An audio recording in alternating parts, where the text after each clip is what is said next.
Hello everyone, this is your friend series Saluja welcoming you all on our YouTube channel. क्या हाल चाल है बच्चे आप सबके? उम्मीद करता हूँ सब अच्छे होंगे।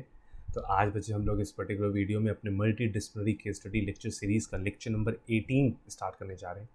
और इस पर्टिकुलर लेक्चर में हम लोग एक नया चैप्टर स्टार्ट करेंगे। In the name of the chapter is business strategy and management. और छोटा चैप्टर है। इस पर्टिकुलर चैप्टर में हम लोग को 4 केसेस पढ़ने को मिलेंगे। जो ये 4 केसेस हैं बच्चे, ये 4 कंपनीज़ के रिगार्डिंग है। लाइक कौन कौन सी कंपनी के केसेस हम यहाँ पर पढ़ेंगे। पहला हम एक पढ़ेंगे अमूल कंपनी का, सेकंड नंबर हम पढ़ेंगे एक मैकडोनल्ड्स कंपनी का, थर्ड नंबर पे पढ़ेंगे केलॉग्स कंपनी का, केलॉग्स जिसके कॉन्फ्लिक्ट्स आते हैं, और फोर्थ नंबर पे हम पढ़ेंगे सीसीडी के डाउनफॉल का, कैफे कॉफ़ी डे के डाउनफॉल का। तो ये 4 केसेस को हम लोग इस पर्टिकुलर चैप्टर में पढ़ेंगे। आज इस पर्टिकुलर वीडियो में पहले मैं 2 केसेस आपको पढ़ाऊंगा, एक मैकडोनल्ड्स का और एक केलॉग्स कॉन्फ्लिक्ट्स का। और उसके बाद फिर दूसरी क्लास में जो कल होगी, जो नेक्स्ट क्लास होगी, उसमें हम लोग पढ़ेंगे अगेन 2 रिमेनिंग केस स्टडीज़ जो होंगी अमूल कंपनी की और CCD cafe coffee day company की। ठीक है। तो आज सबसे पहले इस पर्टिकुलर वीडियो में हम लोग मैकडोनल्ड की एक स्ट्रेटजी पढ़ेंगे कि मैकडोनल्ड कंपनी किस तरीके से मार्केट में सर्वाइव कर रही है। कहते हैं मैकडोनल्ड के बारे में हम सब लोगों ने सुना है, बिल्कुल सुना है। लेकिन हम ऐसे कहते हैं कि जब भी हम किसी पर्टिकुलर कंपनी की बात करते हैं या हम किसी भी पर्टिकुलर बिजनेस की बात करते हैं, तो उस पर्टिकुलर बिजनेस को स्टार्ट करने से पहले उसके एंटरप्रेन्योर के बारे में सोचिए। किसके बारे में सोचिए? उसके ओनर के बारे में। लाइक ऐसे एग्जांपल देते हैं कि मैकडोनल्ड एक बहुत बड़ा ब्रांड है। एक बहुत बड़ा ब्रांड है, मल्टीनेशनल कॉरपोरेशन है। ये एक कैसा कॉरपोरेशन है? मल्टीनेशनल कॉरपोरेशन है। कहते हैं ये कोई किसी एक कंट्री में नहीं है, ये तो अब डिफरेंट डिफरेंट कंट्रीज़ में अपना पैर जमा चुका है। लाइक हमारी इंडिया की ही अगर बात करें तो हमारे इंडिया में बहुत सारी फैमिलीज़ ने मैकडोनल्ड को एक तरीके से अपने लाइफ का एक इम्पॉर्टेंट हिस्सा बना दिया। आजकल के जो छोटे बच्चे हैं, जो आजकल की नई जनरेशन है, उसके लिए मैकडोनल्ड्स एक बिल्कुल नॉर्मल अफेयर हो गया। तो कह रहे हैं कि जैसे जैसे हमारा बिजनेस ग्रो करता है, वैसे वैसे हमारे पर्टिकुलर बिजनेस में बहुत सारे ऐसे फैक्टर्स होते हैं जो हमारे बिजनेस के लिए थ्रेट बनकर आते हैं।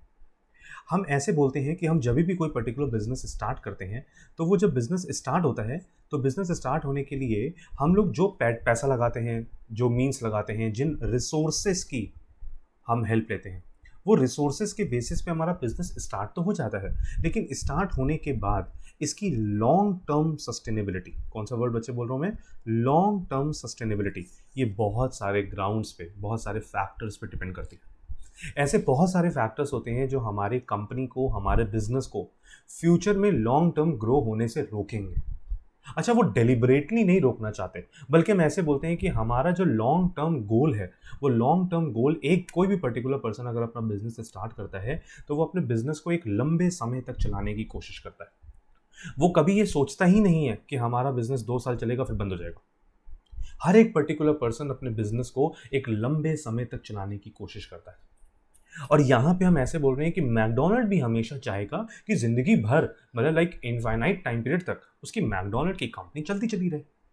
लेकिन सर ऐसे बहुत सारे फैक्टर्स होते हैं जिसकी वजह से हमारी ग्रोथ रुक सकती है, हमारा बिजनेस ठप पड़ सकता है, हमारा बिजनेस ज़ीरो हो सकता है। कुछ ऐसे भी फैक्टर्स हो सकते हैं कि हम एकदम पीक पे होंगे और पीक पे जाने के बाद भी एकदम से हमारा डाउनफॉल स्टार्ट हो जाए।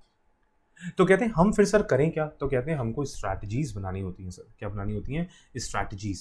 लेकिन इन स्ट्रैटेजीज को बनाने के लिए, या हम ऐसे बोलते हैं कि जो फैक्टर्स हमारे बिजनेस के लिए थ्रेटफुल हो सकते हैं, जो फैक्टर्स हमारे बिजनेस के लिए थ्रेटफुल हो सकते हैं, क्यों ना हम उसके रिगार्डिंग स्ट्रैटेजीज बनाएं। क्यों ना हम उन फैक्टर्स को कंट्रोल करने की कोशिश करें। क्यों ना हम उन पर्टिकुलर रिस्क को, जो हमारे बिजनेस के लिए रिस्क बनने जा रहे हैं, उन रिस्क को मिटिगेट कर दें। कहते हैं ये सब चीज़ें ठीक हैं, हमको रिस्क ख़त्म करना होगा, हमको उन फैक्टर्स को एनालाइज करना होगा, अपनी स्ट्रैटेजीज इस तरीके से बनानी होंगी कि वो फैक्टर्स अपना एडवर्स इम्पैक्ट हमारे बिजनेस पे डाल ही ना पाए। लेकिन स्ट्रैटेजी बनाने से पहले हमको उन फैक्टर्स को जानना होगा कि ये फैक्टर्स ऐसे हैं कौन कौन से जो हमारे बिजनेस के लिए थ्रेटफुल साबित हो सकते हैं। कहते हैं एक सबसे बड़ा एक कंसेप्ट आता है, मैं आपको पहले कंसेप्ट बता दूं कि ये कंसेप्ट है क्या। कहते हैं कंसेप्ट होता है ब्रांड लॉयल्टी का। कहते हैं ये क्या होता है? कहते हैं ब्रांड लॉयल्टी का मतलब है कि एक कस्टमर एक पर्टिकुलर ब्रांड के फेवर में कितना लॉयल है। अगर हम ऐसे बोलें, लाइक हम एक कस्टमर हैं, आप एक कस्टमर हैं, हम सब एक कस्टमर हैं सर। हम अपनी लाइफ में बहुत सारी चीज़ें, कमोडिटीज़ परचेज करते हैं। हमारा पूरा जीवन इन कमोडिटीज़ के आगे पीछे ही घूमता रहता है। लेकिन सर लेट्स से एक एग्जांपल लेते हैं कि सर आप शूज़ परचेज कर रहे हो। तो कहते हैं सर हम कौन से ब्रांड का शूज़ परचेज करते हैं? क्या हम एक पर्टिकुलर ब्रांड पे रिस्ट्रिक्टेड रहते हैं या हम वैरायटी देखते हैं कि जो शूज़ हमको पसंद आएगा हम उस शूज़ को ले लेंगे, हम ब्रांड पे इतना ज़्यादा फोकस नहीं करेंगे? क्या ऐसा कभी हुआ है आपको कि पिछले 10 से 12 सालों से आप एक ही ब्रांड का शूज़ पहन रहे हो? लाइक अगर मैं बहुत नॉर्मल सा ब्रांड लूँ तो कैंपस, ऊपर जाऊँ एडिडास और ऊपर जाऊँ नाइकी और ऊपर जाऊँ, सर बहुत सारे ब्रांड्स हैं। तो इन दैट सिचुएशन क्या कभी ऐसा हुआ है कि आपने आज एडिडास का शूज़ परचेज़ किया और आप जब अगली बार शूज़ लेने जा रहे हो, तो आप बोल रहे हो नहीं मैं एडिडास का ही परचेज़ करूँगा चाहे जो मर्ज़ी हो जाए। मैं बोल रहा हूँ रीबॉक का ले लो, आप कहते नहीं। मैं कहता हूँ नाइकी का ले लो, आप कहते नहीं। कहते नहीं हम लॉयल हैं अपने ब्रांड की तरफ, हम एडिडास का ही शूज़ पहनेंगे। क्या कभी ऐसा हुआ है? और एक एग्ज़ाम्पल लेते हैं। सर आपने पहले जब इनिशियल लेवल पे लाइक अगर मैं ऐसे बोलूँ कि 4 से 6 साल पहले जब स्मार्टफ़ोन्स बहुत ज़्यादा लाइमलाइट में आ गए थे, तब सैमसंग के स्मार्टफ़ोन सबसे ज़्यादा सेल होते थे। क्या ऐसा हुआ है कभी कि आपने पहले सैमसंग का मोबाइल परचेज़ किया, आपने उसको 1 साल, 2 साल यूज़ किया और उसके बाद अब आप चेंज करना चाहते हो मोबाइल, तो क्या आप ये कहते हो कि मैं सैमसंग का ही खरीदूँगा? क्या कसम खा के बैठे हो आप कि मैं सैमसंग का ही मोबाइल लूँगा? या आप कंपेयर करते हो कि कौन-सी कंपनी कंपैरेटिवली बेटर मोबाइल दे रही है हमारे बजट में? इसको हम बोलते हैं स्विचिंग ऑफ द कस्टमर। क्या बोलते हैं बच्चे इसको? Switching off the customer. Customer switch कर जाता है। एक ब्रांड से दूसरे ब्रांड पे शिफ्ट करने के लिए उसको जरा-सा 2 मिनट भी नहीं लगते। वो आपकी आपकी तरफ लॉयल्टी 1% भी नहीं दिखाता और तुरंत शिफ्ट कर जाता है। बिल्कुल शिफ्ट कर जाता है। आप कस्टमर पे भरोसा कर ही नहीं सकते। क्योंकि आज का कस्टमर इतना एजुकेटेड हो गया है, आज का कस्टमर इतना ज़्यादा वेल एडवांस हो गया है कि वो कहता है कि हमारे पैसे का फुलर यूटिलाइज़ेशन होना चाहिए। हम ब्रांड को क्यों देखें? हम तो ये देखें कि हम जितना पैसा खर्च करना चाहते हैं, उतने पैसे में हमको ज़्यादा बेटर सर्विसेज़ और फीचर्स कौन दे रहा है? अच्छा, कुछ ऐसा नहीं है कि सारे कस्टमर्स अपने ब्रांड की तरफ लॉयल नहीं हैं। कुछ कस्टमर्स आज भी ऐसे हैं जो अपने ब्रांड की तरफ लॉयल हैं। लाइक एग्ज़ाम्पल देते हैं, जैसे बहुत सारे घरों में आपने देखा होगा कि इलेक्ट्रॉनिक आइटम्स आते हैं। इलेक्ट्रॉनिक आइटम्स आते हैं, जैसे एग्ज़ाम्पल देता हूँ मैं कि रेफ्रिजरेटर आया, टीवी आया, माइक्रोवेव आया। तो कहते हैं पहले ऐसे होता था कि जिन घरों में एलजी के रेफ्रिजरेटर्स हैं, उन्हीं घरों में एलजी का टीवी आ रहा है, एलजी की वॉशिंग मशीन आ रही है, एलजी का माइक्रोवेव आ रहा है। कह रहे हैं ऐसा बहुत बार होता था, ऐसा बहुत बार होता था। सैमसंग का आ रहा है तो सारी चीज़ें सैमसंग की ही आ रही हैं। लेकिन आज प्रेज़ेंट टाइम पे ऐसा बिल्कुल भी नहीं है। एसी आ रहा है तो सैमसंग का आ रहा है। आज ऐसा नहीं है। आज प्रेज़ेंट टाइम पे हम जाके देखते हैं कि स्टोर पे, और अगर मैं बोलूँ तो ये जितने स्टोर्स हैं, लाइक अगर मैं लाइफ़स्टाइल की बात करूँ, जो एक फ़ैशन के लिए स्टोर बना हुआ है, जहाँ पे आपको हर एक ब्रांड एक जगह पे मिल जाता है। अगर मैं क्रोमा की बात करूँ, रिलायंस डिजिटल की बात करूँ, तो ये पर्टिकुलर जो आउटलेट्स हैं, जो ये शोरूम्स हैं, क्यों चल रहे हैं? क्योंकि ये इसीलिए चल रहे हैं क्योंकि ये आपको कंपैरिज़न का मौका देते हैं। ये किसी एक ब्रांड पर स्ट्रिक्ट नहीं रहते। कस्टमर को कहते हैं आप पैसा खर्च कर रहे हो, अपना कीमती पैसा खर्च कर रहे हो, योर हार्ड अर्न्ड मनी आपका जो है, जो आपने अर्न किया है, वो खर्च होने जा रहा है। तो इस वजह से आपकी मेहनत की कमाई वेस्ट ना जाए आप कंपैरिज़न करके। तो आज का प्रेज़ेंट टाइम पे हम ऐसे बोलते हैं कि कस्टमर जो है वो अपने ब्रांड के लिए बहुत ज़्यादा लॉयल नहीं है। हाँ, आज ऐसे कुछ पर्सन्स अभी भी हैं जो एक बार एप्पल का मोबाइल परचेज़ कर लेते हैं, जैसे आईफ़ोन परचेज़ कर लिया, तो वो आगे हमेशा अभी आईफ़ोन ही परचेज़ कर रहे हैं। ऐसा बहुत रेयरली देखा होगा आपने कि कोई पर्टिकुलर पर्सन एप्पल का फ़ोन यूज़ कर रहा है से लास्ट 5 टू 6 ईयर्स से, और अब वो कहता है कि मेरे को सैमसंग पे शिफ्ट करना है। सर, जो एप्पल की ब्रांड लॉयल्टी है वो आज भी क्रिएटेड है, बहुत हद तक क्रिएटेड है। लेकिन हम ये नहीं बोलेंगे कि 100% है, और हम ये भी नहीं बोलेंगे कि 50-50 है। हम ये कहेंगे कि हमेशा जो ब्रांड लॉयल्टी है वो ज़्यादातर नेगेटिव साइड ज़्यादा होती है। नेगेटिव साइड होने का मतलब है कि कस्टमर को जहाँ ऑप्शन मिलेगा, एक बेटर अपॉर्च्युनिटी मिलेगी, तुरंत वो स्विच कर जाएगा। तो कहते हैं कि इसका मतलब जो ये स्विचिंग है, ये एक बहुत बड़ा थ्रेट है किसी भी बिज़नेस के लिए। कि आज एक कस्टमर आपके बिज़नेस में आ रहा है, आप एक पर्टिकुलर कस्टमर आपके बिज़नेस की कमोडिटी परचेज़ कर रहा है, but it is not mandatory. You can not be 100% sure कि अगली बार वो आप ही का सामान वापस से खरीदेगा। आज तो खरीद रहा है, अगली बार खरीदेगा या नहीं खरीदेगा, यू आर नॉट श्योर। तो ये हम ऐसे बोलते हैं कि फिर सर क्या किया जाए कि हम कस्टमर को अपनी तरफ अट्रैक्ट करके रखें, हम उसको कहीं बाहर जाने ही ना दें। लाइक एग्जाम्पल लेते हैं, मोबाइल का ही एग्जाम्पल लेते हैं। हम कहते हैं, ऐसे बोलते हैं कि आज से 5-6 साल पहले एक कंपनी आई थी माइक्रोमैक्स करके, मोबाइल की माइक्रोमैक्स, और उस पे ऐसे थंब, ऐसे फिस्ट, एक मुक्के का साइन बना हुआ था। बिल्कुल बना हुआ था सर। सर जब माइक्रोमैक्स का फ़ोन आया तो सर हम ऐसे बोलते हैं, तब उस टाइम पे सैमसंग था, उस टाइम पे हम ऐसे बोलते हैं एलजी के भी एक दो सेट आए हुए थे, और इसके अलावा अगर हम बात करें तो एप्पल था। लेकिन सर जो इनकी इनकी जो रेंज थी मोबाइल्स की, वो महंगी थी। वो महंगी थी, 10,000 रुपये से नीचे कोई मोबाइल नहीं था, और ये मैं बिल्कुल लोअर साइड बोल रहा हूँ, 10,000 रुपये। उस टाइम पे अगर आपको ध्यान हो तो चाइना के बहुत सारे फ़ोन आए थे, चाइनीज़ फ़ोन होते थे, और हम ऐसे बोलते थे कि वो चाइना के फ़ोन मार्केट में बहुत बिक रहे थे। लेकिन इन पर्टिकुलर फ़ोन्स की कोई रिलायबिलिटी नहीं थी, कोई ड्यूरेबिलिटी ही नहीं थी। 6 महीने चले तो 6 महीने चल जाए, 2 महीने चले तो 2 महीने चल जाए, 15 दिन चले तो 15 दिन भी चल जाए। तो इन दैट सिचुएशन माइक्रोमैक्स एक मेड इन इंडिया का कंसेप्ट आया, और ये इंडिया में मोबाइल मैन्युफैक्चर होने लग गए, जिसकी वजह से हुआ क्या कि ये जो पर्टिकुलर मोबाइल थे, इनकी कॉस्ट कम थी। कॉस्ट इसकी क्या थी? कम थी in comparison to Samsung, LG, Apple. और जो एक middle class, lower middle class, जो लोअर मिडिल क्लास ये वाले ब्रांड नहीं परचेज कर पा रहा था, वो माइक्रोमैक्स की तरफ शिफ्ट हुआ। बिल्कुल हुआ।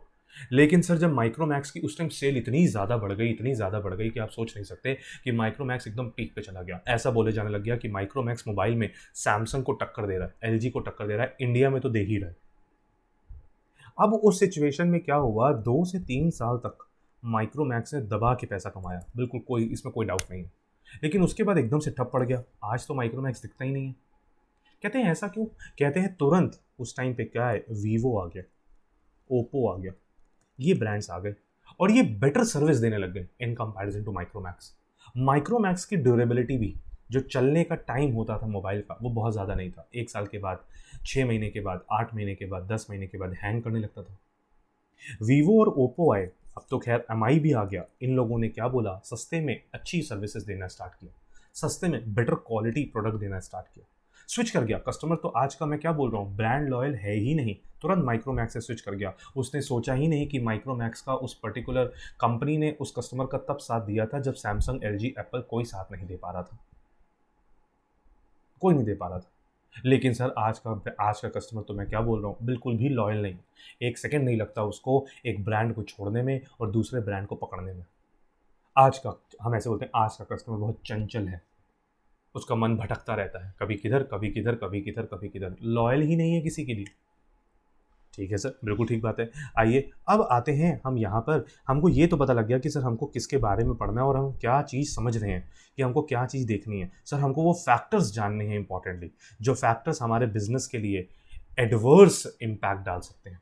हम अगर उन फैक्टर्स को पहचान लें कि वो कौन से फैक्टर्स हैं जो हमारे बिजनेस के लिए एक थ्रेटफुल सिचुएशन क्रिएट कर सकते हैं, हमारे बिजनेस का डाउनफॉल करवा सकते हैं, तो उन फैक्टर्स को अगर हम पहचान लें तो अपने जो डिसीजंस हम लेंगे वो उन्हीं फैक्टर्स के बेसिस पे लेंगे। और कहते हैं इसके लिए हमारे सामने एक पर्सन आए, mister Michael Potter. Mister Michael Potter, और मिस्टर माइकल पॉटर का पूरा नाम मिस्टर माइकल ई पॉटर है। और ये कहते हैं कि ये एक अमेरिकन एकेडमिक है, एकेडमिशियन है, जो हार्वर्ड यूनिवर्सिटी में पढ़ाते हैं। और इन्होंने ये एक पोर्टर 5 फोर्स मॉडल लॉन्च किया। कौन सा मॉडल लॉन्च किया? पोर्टर 5 फोर्स मॉडल लॉन्च किया। और ये बिजनेस मैनेजमेंट को, बिजनेस स्ट्रैटेजीज़ को, इकोनॉमिक्स के प्रोफेसर हैं, और ये इन सब चीज़ों को बहुत माइन्यूटली एनालाइज करते हैं। और इन्होंने बोला कि मैकडोनल्ड कॉरपोरेशन पर, अगर हम मैकडोनल्ड कंपनी की बात करें तो उस मैकडोनल्ड कंपनी पे ये पोर्टर के 5 फोर्सेस किस तरीके से अप्लाई होते हैं, वो यहाँ पे इस केस स्टडी में दिखाने की कोशिश की जाएगी। कहते हैं सर जो ये 5 फोर्सेस हैं, ये 5 ताकतें हैं जो एक पर्टिकुलर ऑर्गेनाइजेशन को कॉम्पिटिटिव वर्ल्ड में सर्वाइव करने के लिए बहुत सारे ऐसे फैक्टर्स बताएंगी जो उनको अपने स्ट्रैटेजिक डिसीजंस में इनकॉर्पोरेट करने होंगे। मेरे स्टेटमेंट को वापस सुनिएगा।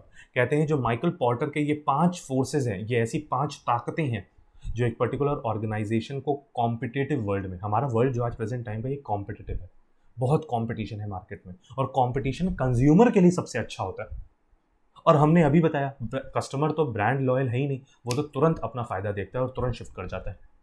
यहाँ पे बोला गया कि मैकडोनल्ड इतने बड़े लेवल पे वर्क कर रहा है, एक ग्लोबल कंपनी बन चुकी है, एक एमएनसी बन चुकी है, लाखों करोड़ों का बिजनेस है, इतनी ज़्यादा अवेलेबिलिटी है, इतनी ज़्यादा इसकी प्रेजेंस है मार्केट में कि इसको टक्कर देना highly difficult, but it's not impossible.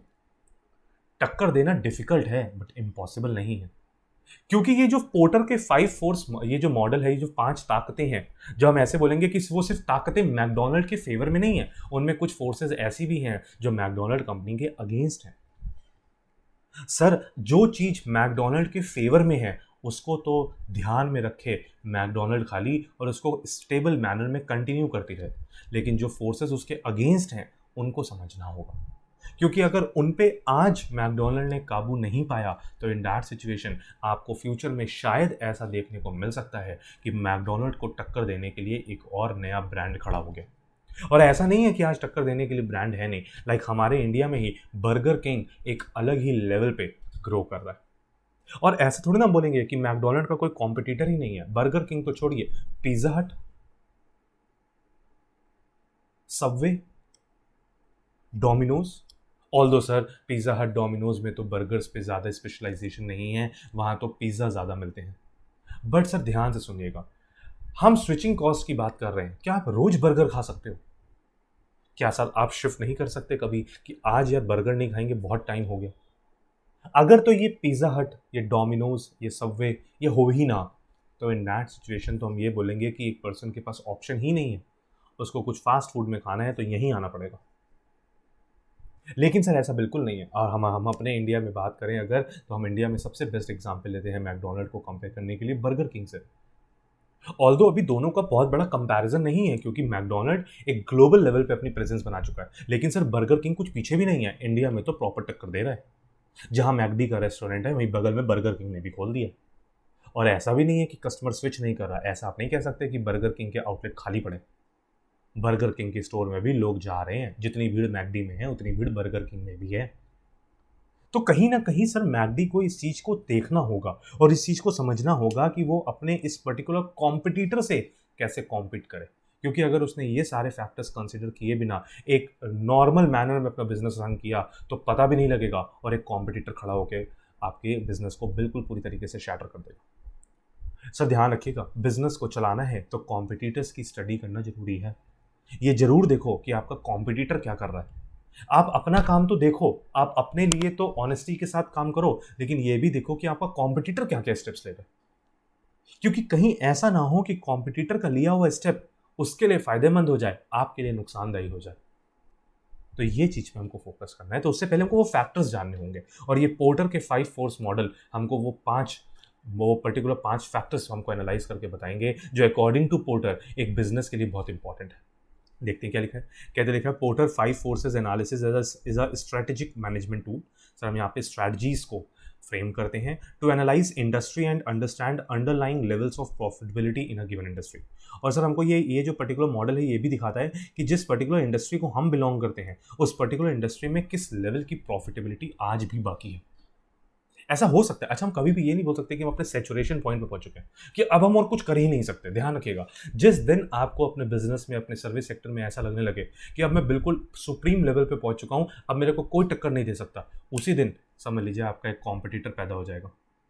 क्योंकि आपने जिस दिन ये सोच लिया कि अब आपके लिए ग्रो करने के लिए कुछ है ही नहीं, आपकी जिंदगी वहीं खत्म, आपका बिजनेस पैटर्न ही वहीं खत्म हो जाएगा, आपका बिजनेस का उस पर्टिकुलर स्टेज पे ही दी एंड स्टार्ट हो जाएगा, डाउनफॉल होना स्टार्ट हो जाएगा। आपको दिन पे दिन ये सोचना है कि कैसे ग्रो करना है। अच्छा, अगर ग्रो नहीं करना तो स्टेबल कैसे रखना है? क्योंकि हम ऐसे बोलते हैं बिजनेस स्टार्ट करना फिर आसान है, उसको मेंटेन करना बहुत डिफिकल्ट है, बहुत डिफिकल्ट। तब यहाँ पे देखिए लिखा है, कहते हैं McDonald corporation managers can use Porter 5 forces to understand how the 5 competitive forces influence profitability and develop a strategy accordingly. कहते हैं जो मैकडोनल्ड के मैनेजर्स हैं, although they are highly qualified, छोड़िए इन सब बातों को, क्वालिफिकेशन कोई काम नहीं आती है एक बिजनेस आइडिया के सामने। कहते हैं हम ऐसे बोल रहे हैं कि ऐसे बहुत सारे लोग हैं आज प्रेजेंट टाइम पे इंडिया में भी who are not well educated but then also they are running a business in crores, करोड़ों का बिजनेस कर रहे हैं, एजुकेटेड नहीं है। कहते हैं बिजनेस आइडिया एक ऐसा कॉन्सेप्ट है, लीडरशिप एक ऐसा रोल है, मैनेजिंग एक ऐसा कॉन्सेप्ट है जहां पे एजुकेशन हर बार काम नहीं आती, वहां पे आपके सोचने का नजरिया, आपकी ऑब्जर्वेशन काम आती है। कहते हैं पोर्टर के जो ये 5 फोर्सेस हैं, ये मैकडी के मैनेजर्स को समझाने की कोशिश करते हैं 5 कॉम्पिटिटिव फोर्सेस के बारे में, ऐसी 5 ताकतों के बारे में जो आपको मार्केट में खड़ा भी कर सकती हैं तो आपको मार्केट से उखाड़ भी सकती हैं। कहते हैं जो ये 5 फोर्सेस है ना, ये आपके लिए भी उतनी इंपॉर्टेंट है जितनी आपके कॉम्पिटिटर के लिए इंपॉर्टेंट है। कॉम्पिटिटर आपके वीक पॉइंट को पहचानने की कोशिश करेगा, आप अपने वीक पॉइंट को कवर अप करने की कोशिश करोगे। कहते हैं अगर आपको वीक पॉइंट ही नहीं पता है तो उसको स्ट्रॉन्ग कैसे करोगे? आपको यही नहीं पता कि आपको सबसे बड़ा थ्रेट किससे है तो उसको खत्म कैसे करोगे? ये पोर्टर के 5 फोर्सेस आपको वही चीज डेवलप करवाने की कोशिश करते हैं, और ये आपको बोलते हैं and develop a strategy for enhancing McDonald's corporation competitive advantage and long term profitability in restaurant industry. कहते हैं ये मैकडॉनल्ड एक रेस्टोरेंट इंडस्ट्री का पार्ट है, किस तरीके से वो अपनी प्रॉफिटेबिलिटी को मेंटेन करके और ग्रो कर सकता है, और किस तरीके से वो कॉम्पिटिटिव वर्ल्ड में अपने आप को एक एडवांटेजियस पोजीशन पे रख सकता है। कहते हैं अगर हम मैकडी की बात करें, एक छोटा सा इंट्रोडक्शन लें, तो यहाँ पे देखिए लिखा है McDonald corporation is one of the leading firms in the restaurant. Over the years McDonald corporation has redefined the ways of doing business in services. ये एक सर्विस सेक्टर है सर, यहां सिर्फ प्रोडक्ट खरीदा बेचा नहीं जा रहा। प्रोडक्ट ओरिएंटेशन से मैकडॉनल्ड सर्विस ओरिएंटेशन पे बहुत हद तक शिफ्ट हो गया।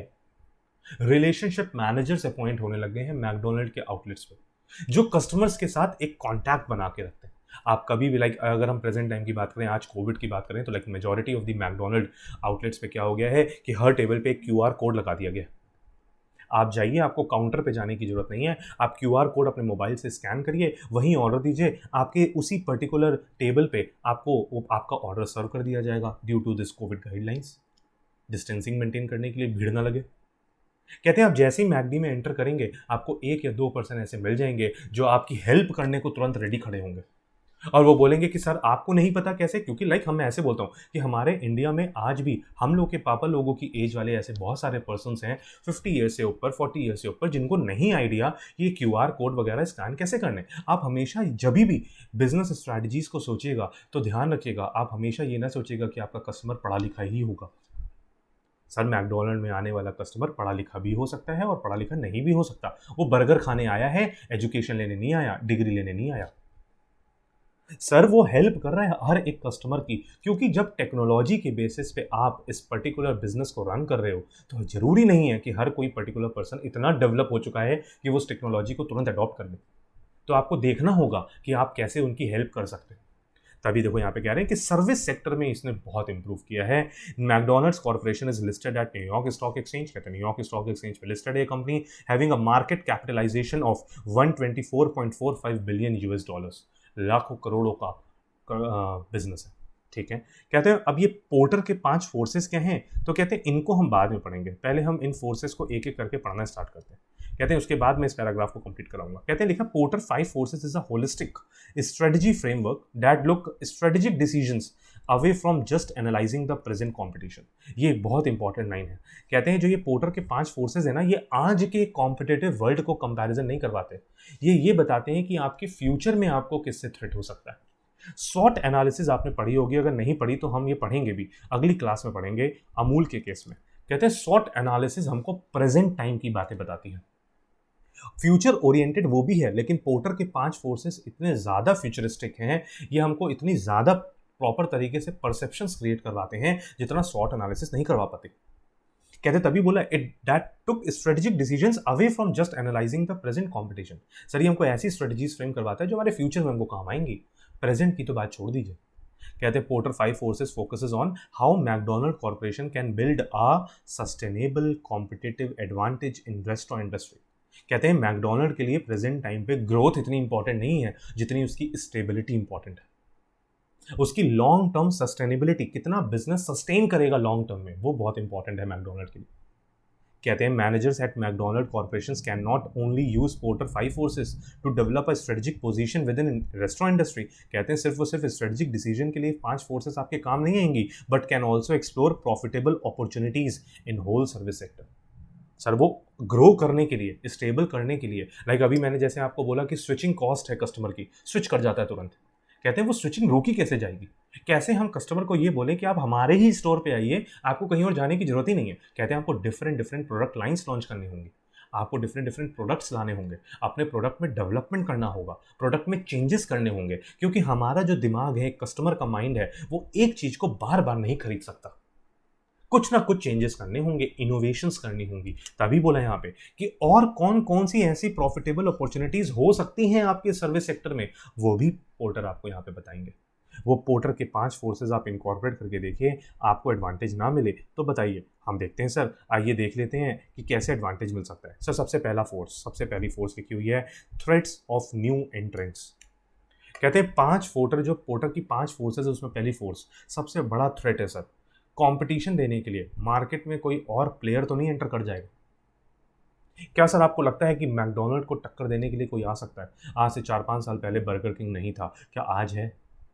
क्या अगर बर्गर किंग भी यही सोचता कि मैकडोनल्ड को कोई टक्कर दे ही नहीं पाएगा, तो क्या वो कभी अपना बिजनेस स्टार्ट कर पाता? बिल्कुल नहीं कर पाता सर। लेकिन वो बिजनेस स्टार्ट किया, उसने बिजनेस स्टार्ट करने के बाद अपने आप को कॉम्पिटिटर बना लिया मैकडोनल्ड का। बर्गर किंग के लिए बहुत बड़ी अचीवमेंट थी, क्योंकि एक नॉर्मल पर्सन तो ये देखता है यार मैकडोनल्ड के इतने आउटलेट्स, इतने स्टोर, कैसे हम इसको कॉम्पीट कर पाएंगे? डोमिनोज के इतने आउटलेट, इतने स्टोर, पिज्जा हट के इतने आउटलेट, इतने स्टोर्स, केएफसी के इतने आउटलेट, इतने स्टोर्स, कैसे इनको कॉम्पीट कर पाएंगे? बच्चे, सोच एक बहुत इंपॉर्टेंट चीज है। क्या मार्केट में कोई नया पर्सन आ सकता है? बिल्कुल आ सकता है सर। मार्केट में जो नया पर्सन आएगा वो किन ग्राउंड्स को, किन फैक्टर्स को कंसीडर करते हुए आएगा? लाइक एग्जांपल देते देखिए, लिखा है new entrants in restaurants bring innovation, new ways of doing things. कहते हैं अगर मार्केट में नया प्लेयर आ रहा है तो वो नई इनोवेशन के साथ आ रहा है, क्योंकि वो बिल्कुल सेम चीज तो नहीं बेच सकता, कुछ तो अलग उसको करना पड़ेगा। सर उसके पास कोई नया बिजनेस आइडिया होगा, काम करने का तरीका उसका अलग होगा, और यही सारी चीजें प्रेशर पुट करती हैं ऑन मैकडोनल्ड्स कॉर्पोरेशन। कैसी चीजें sir? Like lower pricing strategy. Sir वो कस्टमर को अट्रैक्ट करता है सेम कॉमोडिटी देकर सस्ते प्राइसेस में। आप जो बर्गर दे रहे हो 50 का, वही वो पर्टिकुलर बर्गर सेम क्वालिटी का दे रहे हैं 40 रुपए में। कस्टमर तो तुरंत अट्रैक्ट हो जाए। 10 रुपए की तो बात, 10 रुपए तो बच रहा है उसका कस्टमर का। मैं कह रहा हूं कस्टमर ऐसे भी होते हैं जो 1-1, 2-2 रुपए भी बचाने के चक्कर में तुरंत स्विच कर जाते हैं। फिर रिड्यूसिंग कॉस्ट। सर अपने खर्चे कम कर सकता है वो पर्टिकुलर ऑर्गेनाइजेशन। लाइक हम ऐसे बोलते हैं छोटे छोटे होटल्स होते हैं, छोटे छोटे रेस्टोरेंट होते हैं, जहां पे मालिक खुद अपने आप को शेफ बनाकर, लाइक एक पर्टिकुलर पर्सन शेफ है, उसने अपना होटल खुद खोल लिया, तो सर उसकी शेफ की कॉस्ट तो खत्म हो गई, क्योंकि उसको शेफ हायर थोड़ी ना करना पड़ा, वो खुद ही शेफ है। ठीक है sir. And providing new value propositions to the customer. ये वैल्यू प्रपोजिशंस का मतलब क्या है? अच्छा ठीक है, मैकडोनल्ड्स आप 50 रुपए खर्च करवा रहे हैं, हम भी 50 रुपए खर्च करवाएंगे, लेकिन आपको उस 50 रुपए में कुछ एक्स्ट्रा भी देंगे जो मैकडोनल्ड नहीं दे पा रहा। इसका मतलब वैल्यू एड ऑन हो गई। हम ऐसे बोले 50 की चीज 40 में मिल रही है, या हम बोले 50 की चीज में आपको एड ऑन भी कुछ मिल रहा है, दोनों में कस्टमर का फायदा है। और जब नया प्लेयर मार्केट में आता है तो इन चीजों को फोकस करके आता है, और ये चीजें मैकडोनल्ड पे प्रेशर डालती हैं। ठीक है। कहते हैं McDonald corporation has to manage all these challenges and build effective barriers to safeguard its competitive edge. Barriers का मतलब है, कहते हैं कुछ उसको ऐसे बैरियर्स खड़े करने होंगे जो उसको सेफगार्ड कर सके। लाइक एक पर्टिकुलर पर्सन को सेफगार्ड करने के लिए, लाइक जब तलवारबाजी हो रही होती है तो हम ऐसे बोलते हैं एक पर्टिकुलर पर्सन को भाला मिलता है उस तलवार से अपने आप को बचाने का। पुलिस बैरिगेटिंग लगा देती है अपने आप को बचाने के लिए। सेम उसी तरीके से मैकडोनल्ड को भी कुछ ऐसे स्टेप्स लेने होंगे जिससे कि वो एक बैरिगेटर लगा सके, एक बैरियर क्रिएट कर सके कि उस पर्टिकुलर मैकडोनल्ड कॉर्पोरेशन को कोई नया कॉम्पिटिटर टक्कर ही ना दे पाए। कहते हैं ऐसा कैसे होगा सर? चलो होगा तो बाद में, पहले देखते हैं ऐसे कौन कौन से फैक्टर्स है जो यहाँ पे थ्रेट पहुंचा रहे हैं। क्या लिखा है इन मैकडोनल्ड्स केस? ध्यान से देखिए, मार्क करिएगा, द मॉडरेट थ्रेट। कहते हैं पॉर्टर कहते हैं 3 तरीके के थ्रेट होते हैं, हाई थ्रेट, लो थ्रेट, मॉडरेट थ्रेट। कहते हैं हाई थ्रेट अगर हाई फोर्स है तो भैया गड़बड़ है, तुरंत के तुरंत डिसीजन लो। लो फोर्स है तो कहते हैं कुछ खास नहीं कर पाएगी। मॉडरेट है तो कुछ कहा नहीं जा सकता, 50-50 है सर, कम भी नहीं है बहुत ज़्यादा भी नहीं है। लो है तो चलो मैनेजेबल है, हाई है तुरंत डिसीजन लेने की जरूरत है। और यहाँ पे हम ऐसे बोलते हैं कि मॉडरेट है। क्यों? क्योंकि मैकडोनल्ड को टक्कर देने के लिए हम ऐसे बोलते हैं एक बहुत बड़ी फिक्स्ड कॉस्ट की रिक्वायरमेंट है, बहुत बड़ी फिक्स्ड कॉस्ट की रिक्वायरमेंट। मैकडोनल्ड को टक्कर देना इतना आसान नहीं है, क्योंकि मैकडोनल्ड एक ऐसा ब्रांड बन चुका है, उस लेवल तक अगर कोई दूसरा कॉम्पिटिटर अपना ब्रांड पहुंचाना चाहता है तो इतना आसान नहीं होगा उसके लिए। मैं नहीं, बिल्कुल नहीं बोल रहा इम्पॉसिबल है, मैं बोल रहा हूँ डिफिकल्ट है, हाईली डिफिकल्ट है। डिफिकल्ट की एक स्टेज भी बहुत ऊपर है। फिर देखिए क्या लिखा, कहते हैं in McDonald's case the moderate threat of new entries based on the following external factors. कहते हैं इसका थ्रेट मॉडरेट क्यों है? क्योंकि लिखा पहले नंबर लो स्विचिंग कॉस्ट। ये एक बहुत स्ट्रॉन्ग पॉइंट है, ये बहुत बड़ी ताकत है जिससे कॉम्पिटिटर आपको टक्कर दे सकता है। तुरंत के तुरंत कस्टमर को स्विच करवा सकता है, तुरंत के तुरंत, और कस्टमर को स्विच करने के लिए कुछ नहीं करना पड़ेगा। मैंने क्या बोला, 50 की चीज 40 में दे दो, कस्टमर स्विच कर गया। कितना आसान है। कितने टाइम तक सस्टेन कर पाएगा आपका कॉम्पिटिटर वो अलग बात है, लेकिन आज उसने कस्टमर अपनी तरफ खींच लिया। और मैंने बोला अगर बर्गर किंग ना खुला होता तो शायद आज बर्गर किंग में आने वाले सारे कस्टमर मैकडी के कस्टमर्स होते। इसका मतलब बर्गर किंग अगर खड़ा हुआ तो मैकडोनल्ड का कस्टमर उठ के बर्गर किंग पे पहुंचा है। जो अगर बर्गर किंग ना होता तो सारा कस्टमर वहीं होता। और मैकडोनल्ड तो छोड़िए ना सर, मैं तो बोलता हूँ इंडिया में गली गली में आपको हर एक मार्केट में एक बर्गर बनाने वाला रेडी मिल जाएगा। स्ट्रीट फूड में क्या बर्गर नहीं मिलते? क्या घरों में बर्गर नहीं बनते? बिल्कुल बनते। तो इन दैट सिचुएशन हम ऐसे कहते हैं कि सर जो यहाँ पे कंपटीशन है ना मैकडोनल्ड को देने के लिए, वो बहुत ज़्यादा तगड़ा है। क्योंकि सर यहाँ पे हम ऐसे बोल रहे हैं, कस्टमर को स्विच करने के लिए बहुत सारी अपॉर्चुनिटीज मिली हुई हैं। तो सर जो ये जो हम बोल रहे हैं ना स्विचिंग वाली बात, ये हर पॉइंट में आएगी और ये हर पॉइंट में बहुत बड़ी फोर्स कैरी करती होगी। तभी यहाँ पे लिखा सर स्ट्रॉन्ग फोर्स, मतलब it's a very important point which is to be considered. Second, highly variable capital cost. हाँ सर, ये बहुत बड़ी बात है कि खर्चा बहुत हो जाता है। सर बहुत बड़ी वेरिएबल कॉस्ट है एक मैकडोनल्ड के आउटलेट को रन करने के लिए। सेम वेरिएबल कॉस्ट कोई कॉम्पिटिटर भी खर्च करे सर, ये थोड़ा मुश्किल है, इम्पॉसिबल नहीं है, लेकिन खर्च कर सकता है।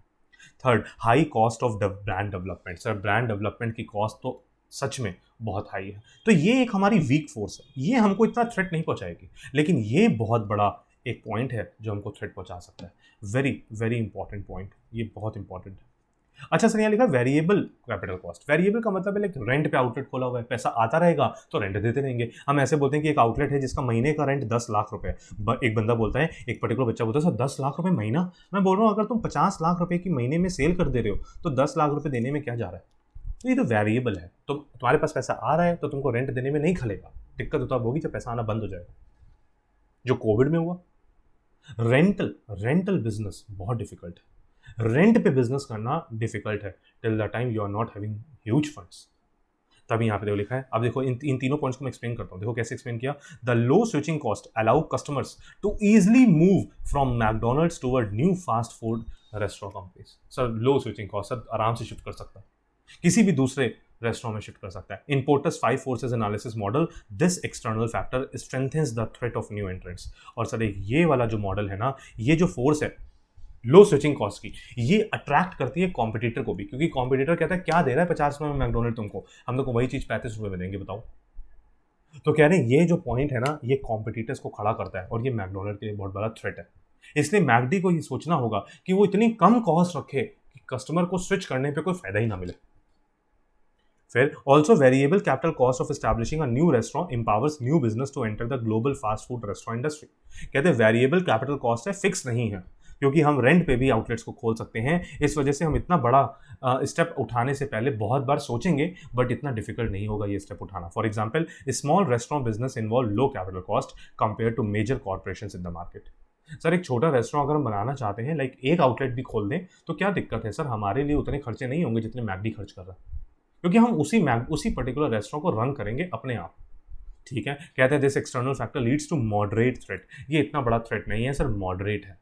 ठीक है, on the other hand it is expensive to build a strong brand in the industry. Sir ये बहुत डिफिकल्ट बात है, इतना ज़्यादा एडवर्टीजमेंट पे मैकडोनल्ड खर्च कर चुका है। एक नॉर्मल सा, एक हम ऐसे बोल रहे हैं, एक नॉर्मल सा कस्टमर भी मैकडोनल्ड के बारे में जानता है। सर इतनी बड़ी गुडविल किसी दूसरे नए प्लेयर के लिए क्रिएट करना बहुत डिफिकल्ट है। ठीक है, many small and medium businesses lack the resources to create a strong brand to match the McDonald's brand. Sir McD के ब्रांड को टक्कर देना इतना आसान नहीं होगा। Therefore, thus the external factors in this element of the 5 force analysis shows that the threat of a new entrant is a considerable but not the most important strategic issue. Sir ये एक important point तो है। क्यों important point है? क्योंकि लो switching cost है, लेकिन sir ये इतना बड़ा थ्रेट बन के नहीं आएगा कि मैकडोनल्ड को खत्म कर दे।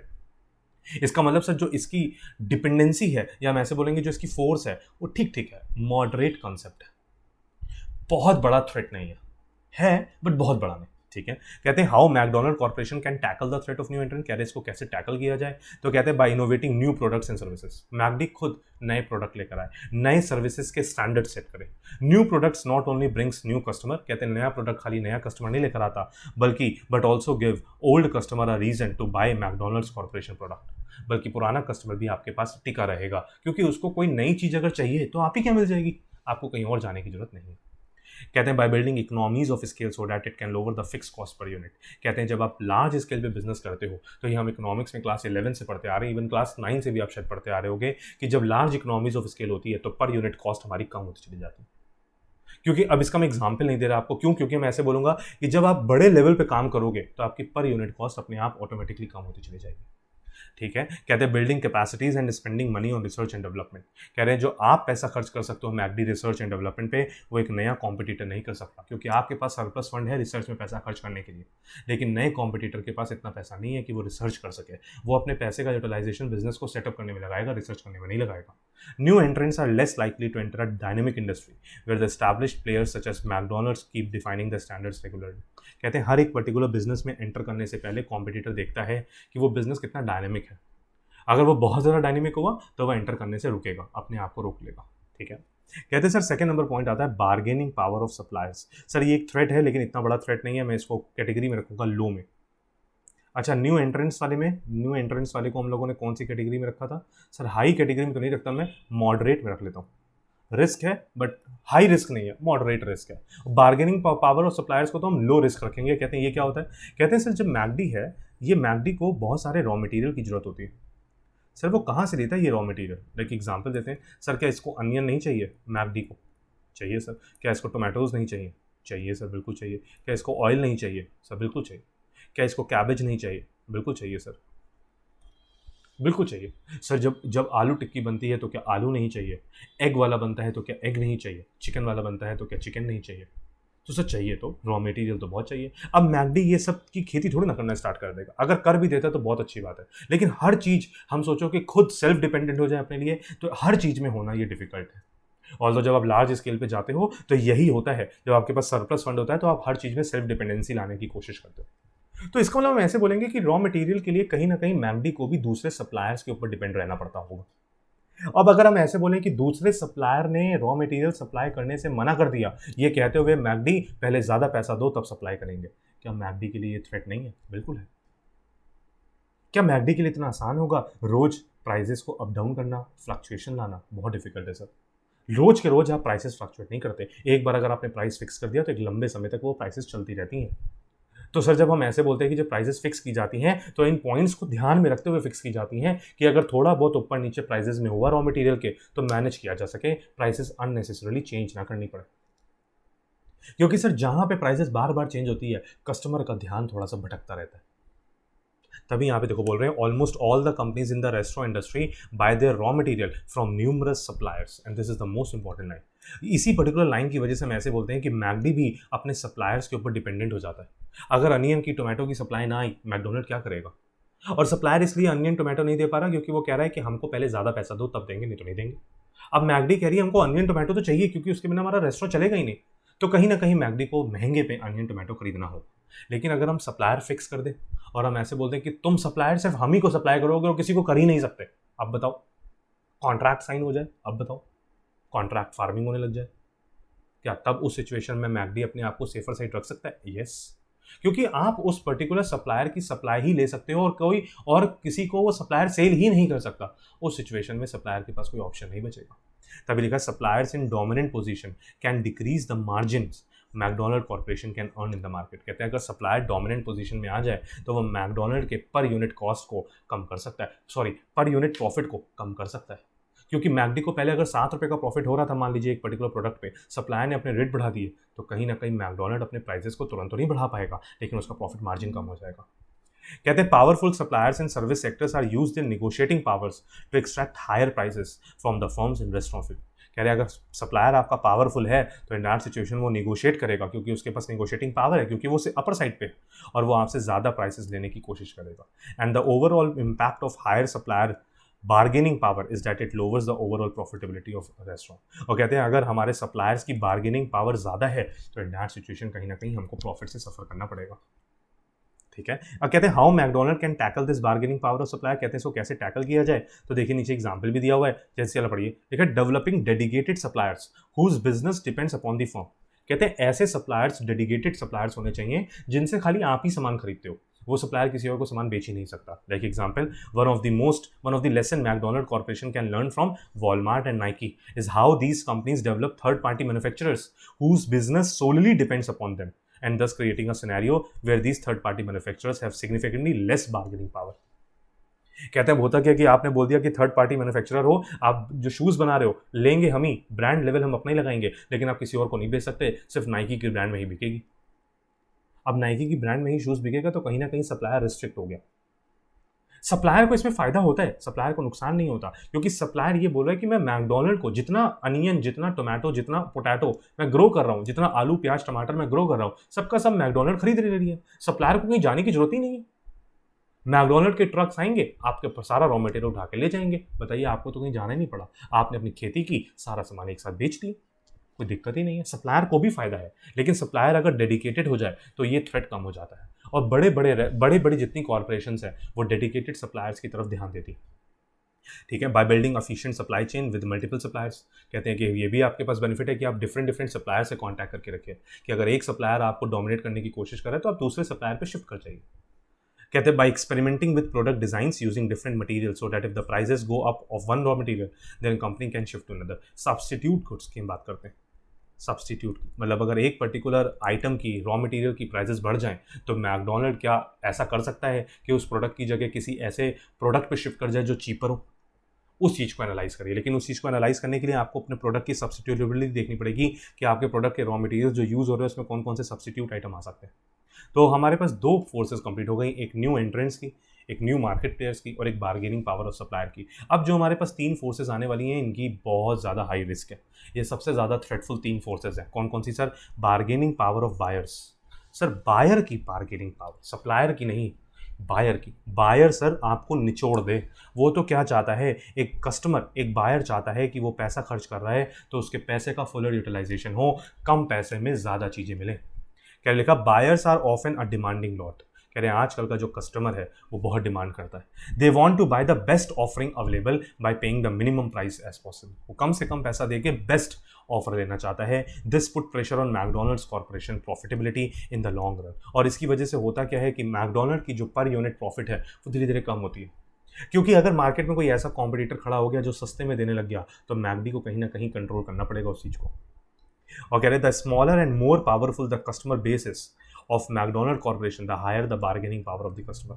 कह रहे हैं अगर आपका कस्टमर बेस स्मॉल है, लिमिटेड कस्टमर्स हैं आपके पास, तो वो आपसे बार्गेनिंग करवा ले जाएंगे, क्योंकि आपको भी कहीं ना कहीं पता है और कस्टमर को भी ये पता है। कस्टमर ये जानता है कि आपका स्मॉलर कस्टमर बेस है, जो चाहेंगे कस्टमर वो आपसे करवाएंगे। अगर आप इस पर्टिकुलर थ्रेड को ओवरटेक करना चाहते हो, अपना कस्टमर बेस बढ़ाओ, क्योंकि अगर दो चार कस्टमर आपको छोड़ के चले भी जाएं इस वजह से क्योंकि उनको लगता है कि आपका प्रोडक्ट महंगा है, हज़ारों कस्टमर अगर आपका सामान खरीद रहे हो तो आपको दो तीन कस्टमर से फ़र्क नहीं पड़ेगा।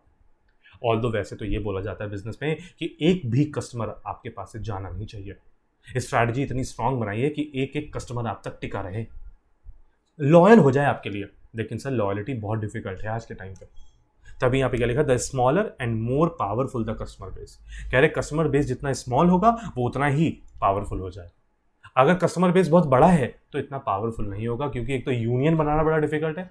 सेकेंडली यूनियन के अलावा अगर मैं बोलूंगा लार्ज कस्टमर बेस है तो सबके सब आपको छोड़ के नहीं जाएंगे, कुछ जले भी जाएंगे तो आपको फर्क नहीं पड़ेगा। तभी बोल रहे the smaller and the more powerful the customer base is McDonald's corporation the higher the bargaining power of the customer. जितना स्मॉलर, हम ऐसे बोलेंगे small customer base, small customer base, उतना ही ये क्या हो जाएगा? पावरफुल। जितना ये पावरफुल उतना ज्यादा ये थ्रेट पहुंचा सकता है, high threat. Therefore they are having a higher ability to seek increasing discounts and offers. कहते हैं अगर वो पावरफुल हो गया तो फिर वो बार्गेन करवाएगा। बार्गेन करवाने का मतलब है सस्ते में कमोडिटी लेगा या चीजें एड ऑन करवाएगा या डिस्काउंट मांगेगा। कहते हैं in McDonald's case the following are the external factors जो इस पर्टिकुलर स्ट्रॉन्ग बार्गेनिंग पावर को और स्ट्रॉन्ग बनाते हैं। क्या? एक तो लो स्विचिंग कॉस्ट, जो पहले भी हम लोग पढ़ चुके हैं, मैं बार बार डिस्कस नहीं कर रहा। सेकंड नंबर पे लार्ज नंबर ऑफ प्रोवाइडर, ये बड़ी बात है। Large number of provider, customer कह रहा है जो तुम हमको दे रहे हो ना वो बहुत लोग दे रहे हैं, अगर तुमने हमको डिस्काउंट नहीं दिया तुम कहीं और स्विच कर जाएंगे।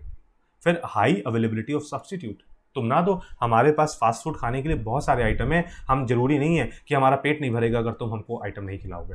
तभी लिखा था ease of changing from one restaurant to another enables consumers to easily impose their demands on McDonald's। कहते हैं कस्टमर आज का टाइम पे बहुत ज़्यादा इस चीज़ पे ध्यान देता है। वो कहता है तुम हमको डिस्काउंट नहीं दोगे हम तुरंत शिफ्ट कर जाएंगे, क्योंकि जो मार्केट में नए प्लेयर हैं वो डिस्काउंट देने को तैयार है, क्योंकि वो तो प्राइसेस को रिड्यूस करके बैठे हैं। In the 5 force analysis model, this external factor strengthens the bargaining power of customer। और ये एक बहुत बड़ा फैक्टर है जिससे कि जो bargaining power है कस्टमर की वो improve होती है। In relation, because of market saturation, consumers can choose from many fast food restaurants other than McDonald's। कहते हैं this condition makes the bargaining power of buyers a strong force in affecting the company's external environment। और इसकी वजह से होता क्या है कि कंपनी का जो एनवायरनमेंट है वो बहुत ही ज़्यादा थ्रेटफुल बन जाता है। कहते हैं more over the availability of substitute is relevant in this external analysis. Substitute भी सर बहुत सारे अवेलेबल है। क्या KFC में आपको बर्गर नहीं मिलता? बिल्कुल मिलता है। क्या कह रहे हैं आपको, हम बोल रहे हैं डोमिनोज और पिज़्ज़ा हट में, क्या हम ऐसे बोल रहे हैं कि खाली कोल्ड ड्रिंक और फ्रेंच फ्राइज आपको खाली मैगडी में मिलते हैं, कहीं और नहीं मिलते? बिल्कुल मिलते हैं सर, बिल्कुल मिलते हैं। फिर in this case the availability of many substitute adds to the bargaining power of customer. जितने ज़्यादा सब्स्टिट्यूट्स मार्केट में अवेलेबल होंगे उतना ज़्यादा कस्टमर आपसे बार्गेन कर ले जाएगा। तो इसको कैसे सर मिटिगेट किया जाए? तो देखो लिखा है new products will also reduce the defection of existing customers. अगर आप नए नए प्रोडक्ट्स लेकर आते रहोगे तो उस टाइम पे स्विच करना इतना आसान नहीं होगा, क्योंकि सब कुछ यहीं अवेलेबल होने लग जाएगा। By rapidly innovating new products customers often seek discounts and offerings on established product. अगर आप एक ही प्रोडक्ट बार बार बेचोगे तो कस्टमर आपसे उस पर डिस्काउंट मांगेगा, लेकिन जब आप नया प्रोडक्ट ले आओगे, नई नई चीज़ें ऐड ऑन करोगे तो कस्टमर आपसे डिस्काउंट नहीं मांगेगा। ये एक साइकोलॉजी है कस्टमर की। फिर बोले by building a large base of customer. अब ऊपर बोला था जितना स्मॉलर बेस उतना ज़्यादा हाई रिस्क, जितना लार्ज बेस उतना कम रिस्क। तो आप कोशिश करिए अपना कस्टमर बेस बढ़ाइए। और कस्टमर बेस कैसे बढ़ाइए? लिखा है this will be helpful in 2 ways. Firstly it will reduce the bargaining power of buyers, क्योंकि जब लार्ज कस्टमर बेस हो जाएगा तो बार्गेनिंग पावर कम हो जाएगी। Plus it will provide an opportunity to the firm to streamline it sales and production process. फिर इससे क्या होगा, जब लार्ज कस्टमर बेस होगा तो आपका सेल टर्नओवर भी बढ़ेगा और आपकी प्रोडक्शन भी बढ़ेगी, जिससे आपको एक अनडिस्प्यूटेड अमाउंट ऑफ प्रॉफिट मिलेगा। ठीक है, लेकिन जो ये थ्रेट है ना सर, ये बहुत हाई थ्रेट है। Bargaining of power of buyer एक बहुत बड़ा थ्रेटफुल फैक्टर है। 4th नंबर पे आता है sir threats of substitute products और सर्विसेज। सर ये तो अपने आप में वैसे ही बहुत बड़ा एक फैक्टर है जो हमारे लिए बहुत थ्रेटफुल बना हुआ है। कह रहे एक एग्जाम्पल देखिए लिखा हुआ है, जैसे हम ऐसे बोलते हैं कि अभी आप कोई भी चीज़ सेव करते हो तो गूगल ड्राइव पे सेव कर लेते हो, ऐसे ही एक सर्वर बना हुआ है ड्रॉप बॉक्स, वो भी तो यही कर रहा है। जितने ज़्यादा सब्स्टिट्यूट उतनी ज़्यादा कस्टमर के पास वैरायटी, जितनी ज़्यादा कस्टमर के पास वैरायटी उतना ज़्यादा कस्टमर आपके ब्रांड लॉयल के लिए कम हो जाएगी, उसकी लॉयल्टी कम हो जाएगी आपके ब्रांड के लिए। तभी लिखा when a new product or service meets a similar customer needs in different ways. When a new product or service meets a similar customer need, कह रहे एक नया प्रोडक्ट सेम सेटिस्फैक्शन दे रहा है कस्टमर को जो आपका प्रोडक्ट दे रहा है, तो इंडस्ट्री प्रॉफिटेबिलिटी सफर्स। तो उस सिचुएशन में आपका जो प्रॉफिटेबिलिटी मार्जिन है वो सफ़र करेगा और नेगेटिवली सफ़र करेगा। कहते हैं for example services like Dropbox, Google drive. Dropbox आपको जनरली मिलती है एप्पल के फोन्स में, Google drive they are substitute to storage hardware drives. दोनों सब्स्टिट्यूट है, दोनों एक दूसरे को टक्कर दे रहे हैं दोनों, क्योंकि जब मार्केट में कॉम्पिटिशन होता है तो कॉम्पिटिटर मार्केट में जो बैठा है वो प्रॉफिट को कम करके अपने प्रोडक्ट की सेल मार्जिन बढ़ाना चाहता है। कह रहे हैं, मैं एग्जाम्पल देते हैं, आप ऐसे बोलते हैं 10,000 प्रोडक्ट्स बेच दीजिए, 10,000 प्रोडक्ट्स बेच दीजिए ₹1 के प्रॉफिट पे, ₹1 के प्रॉफिट पे। क्या आपको 10,000 रुपये का प्रॉफिट डायरेक्ट हो गया? हाँ सर हो गया। लेकिन मैं अगर बोलूं कि आपने के पास 1000 ही प्रोडक्ट है, अब अगर आपको 10,000 का प्रॉफिट कमाना है तो आपको ₹10 का प्रॉफिट अर्न करना पड़ेगा, तब जाके आप कहीं 10,000 रुपये कमा पाओगे। कहते हैं अब देखिए आपने ₹1 का प्रॉफिट कमाना है तो ये तो ऑलरेडी अपने बिल्कुल नीचे लेवल पे पहुंच चुका है। ये ₹10 का जो प्रॉफिट कमाना चाहता है क्योंकि वो इसको टक्कर देना चाहता है, सर ये बहुत डिफिकल्ट है। इस मार्केट में कॉम्पीट कर पाना आसान नहीं होगा, इसके लिए आसान नहीं होगा, क्योंकि ये ₹10 प्रॉफिट कमा रहा है सर, और ये तो सिर्फ ₹1 ही कमा रहा है, इससे कम क्या कमाएगा सर? ऐसा छोड़िए, बहुत सारी कंपनीज ऐसी हैं जो 10-10 पैसे प्रॉफिट में भी हज़ारों करोड़ों का बिजनेस कर रही हैं। ठीक है सर। कहते हैं इन मैकडोनल्ड्स केस, ध्यान से देखिए, अच्छा पहले ये लाइन पढ़ते हैं, the threat of substitute product or service is very high. कहते हैं जो ये सब्स्टिट्यूट का जो ये कंसेप्ट है, ये इसका थ्रेट बहुत ज़्यादा हाई है। If it offers a value preposition that is uniquely different from present offerings of the industry, क्योंकि जो वो आज आपको मैकडोनल्ड ऑफर कर रहा है, अगर उससे बेटर चीज़ कोई दूसरी कंपनी ऑफर करेगी तो आपके लिए एक बहुत बड़ा थ्रेटफुल बिजनेस, एक बहुत बड़ा थ्रेटफुल फैक्टर बन जाएगा। कहते हैं in McDonald's case the following external factors make the threat of substitution a strong force. कहते हैं कैसे ये हमारे लिए ये जो पर्टिकुलर सब्स्टिट्यूशन का कंसेप्ट है, ये कैसे लिए हमारे लिए एक बहुत इंपॉर्टेंट पॉइंट बन जाता है। क्यों? क्योंकि high substitute availability it is a strong force. बहुत ज़्यादा सब्स्टिट्यूट अवेलेबल है, कस्टमर आपकी तरफ से घटेगा। लो स्विचिंग कॉस्ट हम ऑलरेडी पढ़ चुके हैं। High performance to cost ratio substitute better performance देंगे लो कॉस्ट पे, तो आपके बिजनेस को तो इफेक्ट पड़ेगा ही। ध्यान से देखिए क्या बोल रहा हूं, high performance at low cost in comparison to McD. अगर मैकडी के कंपैरिजन में कोई ऐसा सब्स्टिट्यूट प्रोडक्ट आ जाए जिसकी परफॉर्मेंस बेटर है और खर्चा कम है, तो कस्टमर तो तुरंत शिफ्ट कर जाएगा। कहते हैं there are many substitute to McDonald products such as products from local bakeries. कह रहे मार्केट में लोकल बेकरी इतनी है, consumer can cook food at their home, customer खुद अपने घर पे चीज़ें बना सकता है। And in this 5 force analysis model this external factor contribute to the strength of the threat of substitution in the fast food service industry. और ये सबसे बड़ा एक थ्रेट है आपके पर्टिकुलर इंडस्ट्री के लिए। कहते हैं आगे देखते हैं, कहते हैं बस अब लास्ट पॉइंट बच गया है, उसको भी अभी पहले पढ़ने से पहले देखते हैं कि इस सब्स्टिट्यूशन के इम्पैक्ट को कैसे खत्म किया जा सकता है। पहले उससे पहले पढ़ते हैं, कहते हैं it is easy to shift from McDonald's to substitute because of the low switching cost. हम ऑलरेडी पढ़ चुके हैं, सब कुछ छोड़ दीजिए, यहाँ पे सब आप पढ़ लेंगे। कहते हैं यहाँ पे लिखिए, substitutes are competitive in terms of quality and customer satisfaction. कहते हैं जो सब्स्टिट्यूट है ना, वो अगर बेटर क्वालिटी का है, बेटर क्वालिटी का होने के बाद सस्ते में मिल रहा है, तो कस्टमर की सेटिस्फैक्शन तो अपने आप इंप्रूव कर जाएगी। सस्ते में भी ना मिले लेकिन बेटर परफॉर्मेंस दे रहा है, 50 रुपए की चीज आपको एक कस्टमर, एक पर्टिकुलर सप्लायर, एक पर्टिकुलर मैकडी है जो 50 रुपए की चीज दे रहा है, दूसरा एक पर्टिकुलर रेस्टोरेंट इंडस्ट्री वाला है वो 50 रुपए में आपको बेटर सर्विस दे रहा है, तो आप 100% बेटर की तरफ अट्रैक्ट होगे।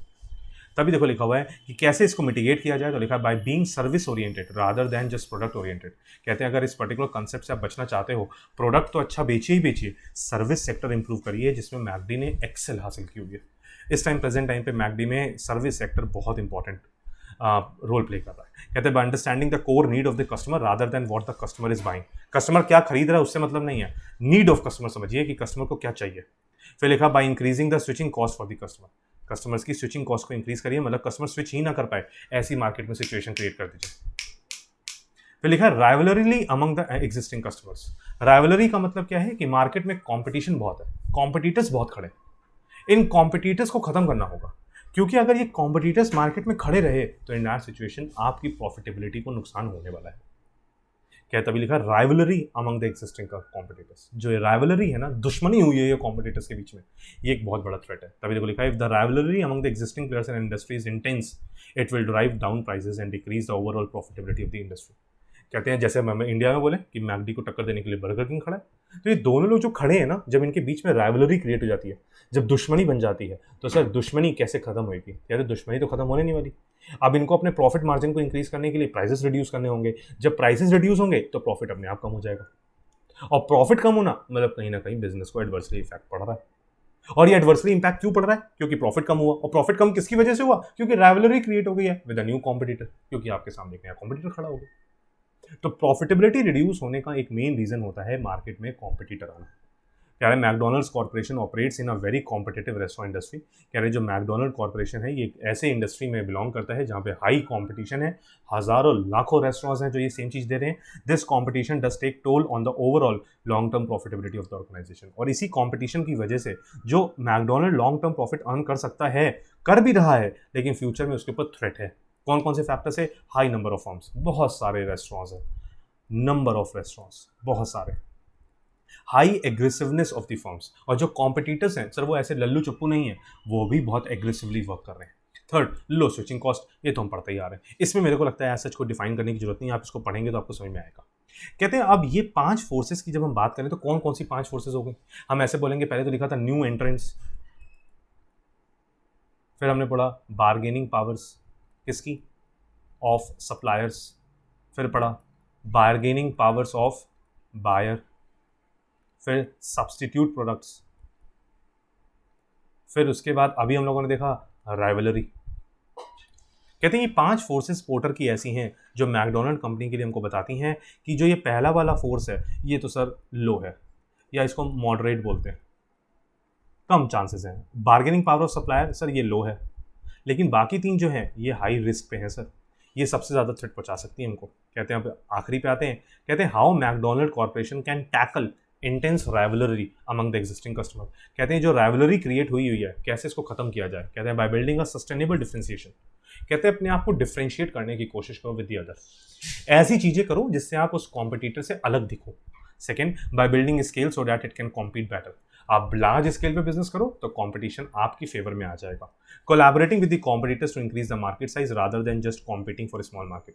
छोटी छोटी मार्केट में अगर कोई प्लेयर खड़ा हो रहा है उसको टेक ओवर कर लो, उसको अपने साथ मिला लो, मार्केट का साइज बढ़ाओ इंस्टेड ऑफ छोटे छोटे मार्केट प्लेयर से लड़ने के लिए। लड़ो नहीं, लड़ने में फायदा नहीं है, परचेज करो। लाइक फेसबुक ने क्या किया, इंस्टाग्राम से राइवलरी थी उसको परचेज कर लिया, व्हाट्सएप से परचेज कर लिया। क्यों परचेज कर लिया? क्योंकि उसको पता है कि मार्केट में ये जो बड़े छोटे छोटे प्लेयर्स जो बड़े होते जा रहे हैं, अगर इनको और मौका दिया गया तो ये हमको बर्बाद करने की कोशिश करेंगे। अभी हमारे पास सरप्लस फंड है, क्यों ना इनको परचेज कर लिया जाए, टेक ओवर कर लिया जाए। ठीक है, कहते हैं implication of porter 5 forces on McDonald corporation, कहते हैं एंड पे आते हैं कि किस तरीके से आप इन 5 फोर्सेज को एनालाइज करते हो। तो लिखा by analysing all the 5 competitive forces of McDonald corporation strategies can gain a complete picture of what impacts the profitability of the organisation. कहते हैं इन 5 फोर्सेज से ये तो पता लग गया कि मैकडोनल्ड की जो प्रॉफिटेबिलिटी है वो बहुत वेरिएबल नेचर की है, अभी जितनी मिल रही है उससे घट सकती है, क्योंकि ऐसे बहुत सारे मार्केट में थ्रेट्स अवेलेबल है। कहते हैं they can identify game changing trends early on and can swiftly respond to expert the emerging opportunity. और कहते हैं बहुत इंपॉर्टेंट है कि इन 5 फोर्सेस के थ्रू मैकडोनल्ड को ये पता लग गया कि उनके लिए थ्रेट कौन सा है, और अब उन थ्रेट को खत्म करने के लिए अगर वो आज ही स्टेप ले लें तो इन दैट सिचुएशन उसको फ्यूचर में उतना ज़्यादा प्रॉब्लम नहीं फेस करना होगा। By understanding the porter 5 forces in great detail, McDonald's corporation manager can shape all those forces in their favour. अगर हम, क्योंकि ये टाइम पे हमको पता लग चुकी है, मैकडी को पता लग चुकी है, तो इनके मैनेजर्स इसके रिगार्डिंग स्ट्रेटजीज बना के इनको अपने फेवर में ला सकते हैं, इनको अपने अगेंस्ट नहीं रखना चाहेंगे, कोई भी नहीं रखना चाहेगा। और जब उनको पता लग चुका है कि किस थ्रेट है तो इन दैट सिचुएशन तो उसको मैनेज किया जा सकता है। अब आते हैं हम अपने एक बड़े पॉइंट पे जो हम लोगों ने यहाँ पे लिखा था। देखिए, पोर्टर के 5 फोर्सेस थे। थ्रेट ऑफ न्यू एंट्रेंट जो मॉडरेट था, bargaining power of supplier low, bargaining power of buyer high, threat from product high, rivalry high. इसीलिए मैंने आपको बताया नहीं था पहले, क्योंकि मैंने आपको पहले एक चीज़ एक्सप्लेन करनी पड़ती, फिर हम बाद में पढ़ते, तो पहले पढ़ दिया, अब ये कंप्लीट हो गया। तो ये थी बच्चे मैकडोनल्ड की कॉर्पोरेशन की पूरी केस स्टडी, मैकडोनल्ड कॉर्पोरेशन की केस स्टडी। उम्मीद करता हूँ आपको पूरी समझ में आई। फटाफट से इसको एक बार रिवाइज करिए, 5 से 10 मिनट के लिए वीडियो को पॉज करिए, एक बार अच्छे से पढ़ लीजिए। उसके बाद हम लोग आज ही इसी क्लास में केलॉग्स की केस स्टडी को भी कवर अप करेंगे। ठीक है, तो फटाफट से आप उसको रिवाइज कर लीजिए, देन केलॉग्स की केस स्टडी को कंटिन्यू करते हैं।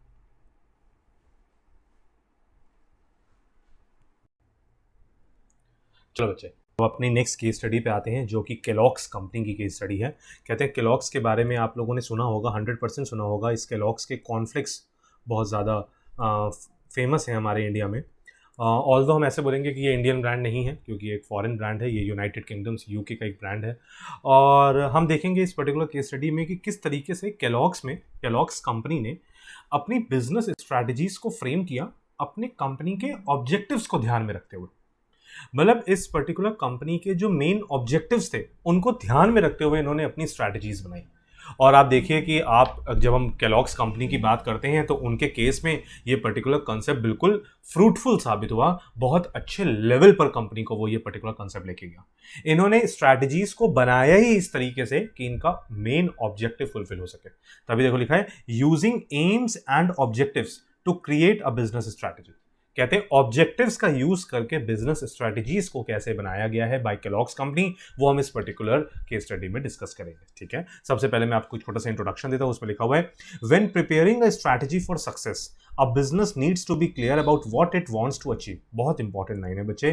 कहते हैं ये आप लोगों को इसलिए पढ़ाया भी जा रहा है क्योंकि being a aspirant, being a company secretary aspirant और बीइंग अ प्रोफेशनल एस्पिरेंट, आपके सामने आपकी कंपनी बहुत सारे बिजनेस करेगी। और जब बिजनेस कर रही होगी एक पर्टिकुलर कंपनी, या बिजनेस स्टार्ट करने की बात होगी, या बिजनेस को ग्रो करने की बात होगी, तो आप भी उन स्ट्रैटेजीज का एक बहुत इंपॉर्टेंट पार्ट बनोगे। इसीलिए आपको ये पर्टिकुलर केस स्टडीज को पढ़ाया जा रहा है। ठीक है, कहते हैं यहाँ पे ऐसे बोलते हैं कि जब भी आप कोई केस स्टडी, जब भी आप कोई स्ट्रैटेजी बनाते हो, तो बट ऑब्वियस सी बात है कि हम स्ट्रैटेजी हमेशा यही सोच के बनाते हैं कि हमको लॉन्ग टर्म में सक्सेस मिले। अच्छा, कुछ लोग ऐसे भी होते हैं जो शॉर्ट टर्म को अपना गोल बनाते हुए स्ट्रेटजीज को फ्रेम करते हैं। ये सिचुएशन टू सिचुएशन और बिजनेस टू बिजनेस वेरी कर सकता है, लेकिन मेजॉरिटी ऑफ द कंपनीज हमेशा लॉन्ग टर्म सक्सेस की कोशिश करती है। ठीक है, कहते हैं जब भी हम कोई स्ट्रैटेजीज बनाते हैं for a long term success, तो हमको ध्यान देना होगा कि हम एक्चुअल में अचीव क्या करना चाहते हैं। What are the main aims which this particular company needs to achieve. कहते हैं it needs to know how it is going to turn its desires into reality in the face of intense competition. कहते हैं strategies इस तरीके से बनी होनी चाहिए कि इस कॉम्पिटिटिव वर्ल्ड में जो चीज हम सोच रहे हैं उसको कैसे रियलिटी में कन्वर्ट किया जाए। अगर हम ऐसे सोच रहे हैं कि मान लीजिए केलॉग्स कंपनी की बात करें, और केलॉग्स कंपनी स्टार्टिंग में ये सोचती है कि हम अपने ब्रांड को एक हाउस होल्ड ब्रांड बना देंगे, हर एक घर हमारे इस ब्रांड को जानेगा। डिजायर है आपकी कि आप ऐसा चाहते हो, लेकिन आपकी स्ट्रैटेजीज ऐसी होनी चाहिए कि इस कॉम्पिटिटिव वर्ल्ड में ये रियलिटी में कन्वर्ट भी हो सके। आपकी स्ट्रैटेजीज का रियलिस्टिक होना बहुत जरूरी है। ठीक है, कहते हैं setting clear and specific aims and objectives is a vital for a business to compete. कहते हैं अगर एक पर्टिकुलर बिजनेस को कॉम्पीट करना है इस दिस कॉम्पिटिटिव वर्ल्ड, तो उसको पता होने चाहिए कि उसके मेन ऑब्जेक्टिव्स क्या हैं, किस पर्टिकुलर मेन ऑब्जेक्टिव को ध्यान में रखते हुए ये कंपनी वर्क करना चाहती है। ठीक है। कहते हैं however a business must also be aware of why it is different to others in the same market. और ये बहुत जरूरी है। मान लीजिए कि आप एक पर्टिकुलर प्रोडक्ट में डील करते हो और उस पर्टिकुलर प्रोडक्ट के मार्केट में बहुत सारे सब्सटीट्यूट्स अवेलेबल हैं। अब कस्टमर तो ऐसे है कि वो बोलता है बताइए जब आपके प्रोडक्ट के सब्सटीट्यूट अवेलेबल हैं तो हम आपके प्रोडक्ट ही क्यों खरीदें। आपका प्रोडक्ट है, साथ में 4 और हैं, बताइए आप अपने प्रोडक्ट को कैसे डिस्टिंग्विश करते हो विद अदर सब्स्टिट्यूट प्रोडक्ट्स। क्योंकि इस कंपटीशन वाले एरा में हम ऐसे बोलेंगे कि एक पर्टिकुलर बिजनेस को एक ही मार्केट में अपने आप को दूसरों से अलग रखना है। कैसे रखा केलॉग्स कंपनी ने, देखेंगे आगे। कहते this case study looks at the combination of these elements and show how Kellogg's prepared a successful strategy by setting aims and objectives links to it unique brand। कहते हैं अब देखेंगे कि केलॉग्स कंपनी ने ऐसा क्या फॉलो किया जिसके बेसिस पे उसने मेन ऑब्जेक्टिव्स को अपने ध्यान में रखते हुए स्ट्रैटेजीज तैयार की और इस लेवल पर अपने ब्रांड को ले गया कि ये हाउस होल्ड ब्रांड बन गया। कहते देखिए ब्रांडिंग, सबसे पहले पॉइंट के लिखा हुआ है ब्रांडिंग।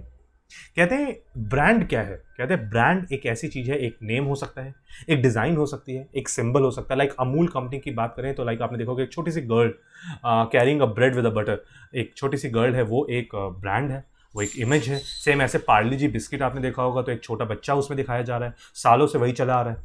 तो ये क्या है, ये एक ब्रांड है। और ब्रांड का मतलब ये होता है कि किस तरीके से आप एक पर्टिकुलर प्रोडक्ट को आइडेंटिफाई कर लेते हो अमंग अदर प्रोडक्ट्स। आपके सामने एक साथ बहुत सारे प्रोडक्ट्स पड़े हैं और आप एक ब्रांड को जानते हो, आप एक प्रोडक्ट को जानते हो और आपने तुरंत उसको आइडेंटिफाई कर लिया, वो उस पर्टिकुलर प्रोडक्ट की ब्रांड वैल्यू है टुवर्ड्स अ कस्टमर। तभी देखो यहाँ पे लिखा है one of the most powerful tools of the organisation uses branding. कहते हैं ब्रांड क्या है, brand is a name, it is a design, symbol or major feature that helps to identify one or more products from a business or organisation. कहते हैं ये एक ऐसी चीज है जिसके बेसिस पे आप एक पर्टिकुलर प्रोडक्ट को आइडेंटिफाई कर लेते हो दूसरे प्रोडक्ट से। ठीक है। कहते the reason that branding is powerful is that the moment a consumer recognise a brand. कहते हैं ब्रांडिंग इतनी पावरफुल क्यों है। कहते हैं जब एक कस्टमर को एक ब्रांड के बारे में पता लग जाता है तो ब्रांड फिर अपने आप कस्टमर को इंफॉर्मेशन प्रोवाइड करने लग जाता है। ध्यान से देखिए, लाइक मैं ऐसे बोलूं कि ये 4 प्रोडक्ट्स पड़े हैं आपके पास, ये 4 प्रोडक्ट्स पड़े, एक पे लिखा हुआ है केलॉग्स और आप केलॉग्स को जानते हो कि ये एक बहुत अच्छा ब्रांड है, आप जानते हो कि ये बहुत अच्छा ब्रांड है। ठीक है। जब आपको पता है कि केलॉग्स एक अच्छा ब्रांड है, आपने तुरंत इस प्रोडक्ट को पिक कर लिया। बाकी 3 भी पड़े हुए हैं, उनको पिक नहीं किया, इसको पिक कर लिया। कहते हैं अब ये ब्रांड, जब ये ब्रांड वैल्यू ही तो थी केलॉग्स की, जो आपने बाकी 4 कमोडिटीज में से सिर्फ एक प्रोडक्ट को उठाया क्योंकि केलॉग्स आपने कहीं सुना था, आपके दिमाग में था। अब कहते हैं कि इस पर्टिकुलर प्रोडक्ट से आपको सारी इंफॉर्मेशन मिल जाए जिससे कि होगा कि आप किसी दूसरे प्रोडक्ट पे शिफ्ट ही ना करो, क्योंकि आपको जो इंफॉर्मेशन चाहिए वो इस प्रोडक्ट ने ही आपको दे दी। जब आप इस पर्टिकुलर प्रोडक्ट की इंफॉर्मेशन से सेटिस्फाइड हो तो आपको कहीं और जाने की जरूरत ही नहीं पड़ेगी। तभी लिखा है the reason behind it branding is powerful is that moment a consumer recognises a brand. कहते हैं जैसे ही एक पर्टिकुलर कंज्यूमर एक ब्रांड को पहचानने लग जाता है, the brand itself instantly provides a lot of information to that customer. कहते हैं फिर वो ब्रांड अपने आप ही उस कस्टमर को बहुत सी इंफॉर्मेशन प्रोवाइड कर देता है and this helps them to make quicker and better decision about what products और सर्विसेज टू बाय। और इस इंफॉर्मेशन के बेसिस पे उसको पता लग जाता है कस्टमर को कि उसको कौन सा प्रोडक्ट खरीदना है और कौन सा प्रोडक्ट नहीं खरीदना। जैसे मैंने आपको अपने एग्जांपल में दिया कि ब्रांड रिकॉग्निशन की वजह से आपने 4 प्रोडक्ट में से एक प्रोडक्ट उठाया, उस प्रोडक्ट ने आपको सारी इंफॉर्मेशन दी तो आपने किसी दूसरे प्रोडक्ट पे शिफ्ट ही नहीं लिया। ठीक है। कहते हैं ना व्हाट इज प्रोडक्ट पोजीशनिंग। कहते हैं प्रोडक्ट पोजीशनिंग का मतलब क्या है, तो ध्यान से देखिएगा। कहते हैं the positioning of a product, पहली लाइन मैंने नहीं पढ़ाई अभी। कहते हैं the positioning of a product is a process where the various attributes and qualities of a brand are emphasised to customers. कहते हैं ये प्रोडक्ट पोजीशनिंग का मतलब क्या होता है। कहते हैं इस प्रोडक्ट को इस तरीके से पोजीशन करो। पोजीशन करने का मतलब कस्टमर को इस प्रोडक्ट को इस तरीके से एक्सप्रेस करो कि इस प्रोडक्ट के थ्रू ही कस्टमर को सारी इंफॉर्मेशन प्रोवाइड कर दी जाए। कहते ध्यान रखिएगा ये एडवर्टीजमेंट नहीं है, advertisement is something different. Advertisement से ब्रांड अवेयरनेस आती है। एडवर्टीजमेंट से क्या आती है, ब्रांड अवेयरनेस। यहां बोला जा रहा है कि एक पर्टिकुलर प्रोडक्ट की एक ऐसी पोजीशन है और उस प्रोसेस में हम लोगों ने उस प्रोडक्ट की क्वालिटीज को इस तरीके से एक्सप्रेस किया है कि कस्टमर उस पर्टिकुलर क्वालिटीज को देखकर पर्टिकुलर प्रोडक्ट की तरफ अट्रैक्ट हो जाए। अच्छा, हम ऐसे बोलते हैं, मान लीजिए हमारे दिमाग में है कि हमको एक पर्टिकुलर चीज खरीदनी है और एक प्रोडक्ट आपके सामने आया और जो आपके दिमाग में चल रहा था वही उस प्रोडक्ट में लिखा हुआ है, तो आप तुरंत उस पर्टिकुलर प्रोडक्ट की तरफ अट्रैक्ट हो जाते हो क्योंकि आप जो सोच कर आए थे आपको वही चीज मिल रही है। लाइक आपके दिमाग में चल रहा है कि मेरे को एक कपड़ा खरीदना है और उस कपड़ा इस क्वालिटी का होना चाहिए। जैसे ही आपने उस पर्टिकुलर कपड़े को उठाया और उसमें लिखा हुआ था कि इस पर्टिकुलर मटेरियल का बना है, सेम मटेरियल था जो आपके दिमाग में था वही उस कपड़े में लिखा है, आपको पसंद आ गया क्योंकि जो चीज आप चाहते हो वो आपको उस पर्टिकुलर प्रोडक्ट में मिल रहा है। कहते हैं, फिर से पढ़िए, the positioning of a product is a process where the various attributes and qualities, attributes and qualities का मतलब है कि इस प्रोडक्ट में है क्या, of a brand are emphasised to consumers. कहते हैं when consumers see the brand they distinguish the brand from other products and brands because of these attributes and qualities. और कहते हैं इसी क्वालिटीज की वजह से आपका ब्रांड दूसरे प्रोडक्ट से डिफर करने लग जाता है। ठीक है, कहते focused on Kellogg's, this case study looks at how aims and objectives have been used to create a strategy which gives Kellogg's a unique position in the mind of its consumers. और कहते हैं देखते हैं कि किस तरीके से Kellogg's company ने अपने ऑब्जेक्टिव्स को कस्टमर तक इस तरह पहुंचाया कि कस्टमर्स के लिए Kellogg's एक बहुत बड़ी उनके दिमाग में एक छाप छोड़ गया कि हर एक पर्टिकुलर कंज्यूमर को पता लग गया कि yes Kellogg's is a company और Kellogg's क्या प्रोडक्ट देती। कहते हैं अगर हम बात करें तो लिखा है the value of the UK serial market, serial is like अनाज, अन्न। कहते हैं जो यूके की सीरियल मार्केट है वो अगर हम टोटल करें तो it's like 1.1 billion Euros per year, और इस पूरी टोटल मार्केट में Kellogg has a 42% market share of the value of the UK's breakfast cereal market. कहते हैं बहुत बड़ी बात लिखी हुई है ये। कहते हैं जो यूके की जो ब्रेकफास्ट सीरियल मार्केट है, जो ब्रेकफास्ट में लोग खाना पसंद करते हैं, उस पर्टिकुलर सीरियल मार्केट का 42% शेयर किसके पास है? अकेले Kellogg's के पास। हम ऐसे कह सकते हैं कि बाकी सारी कंपनी एक तरफ और Kellogg's एक तरफ।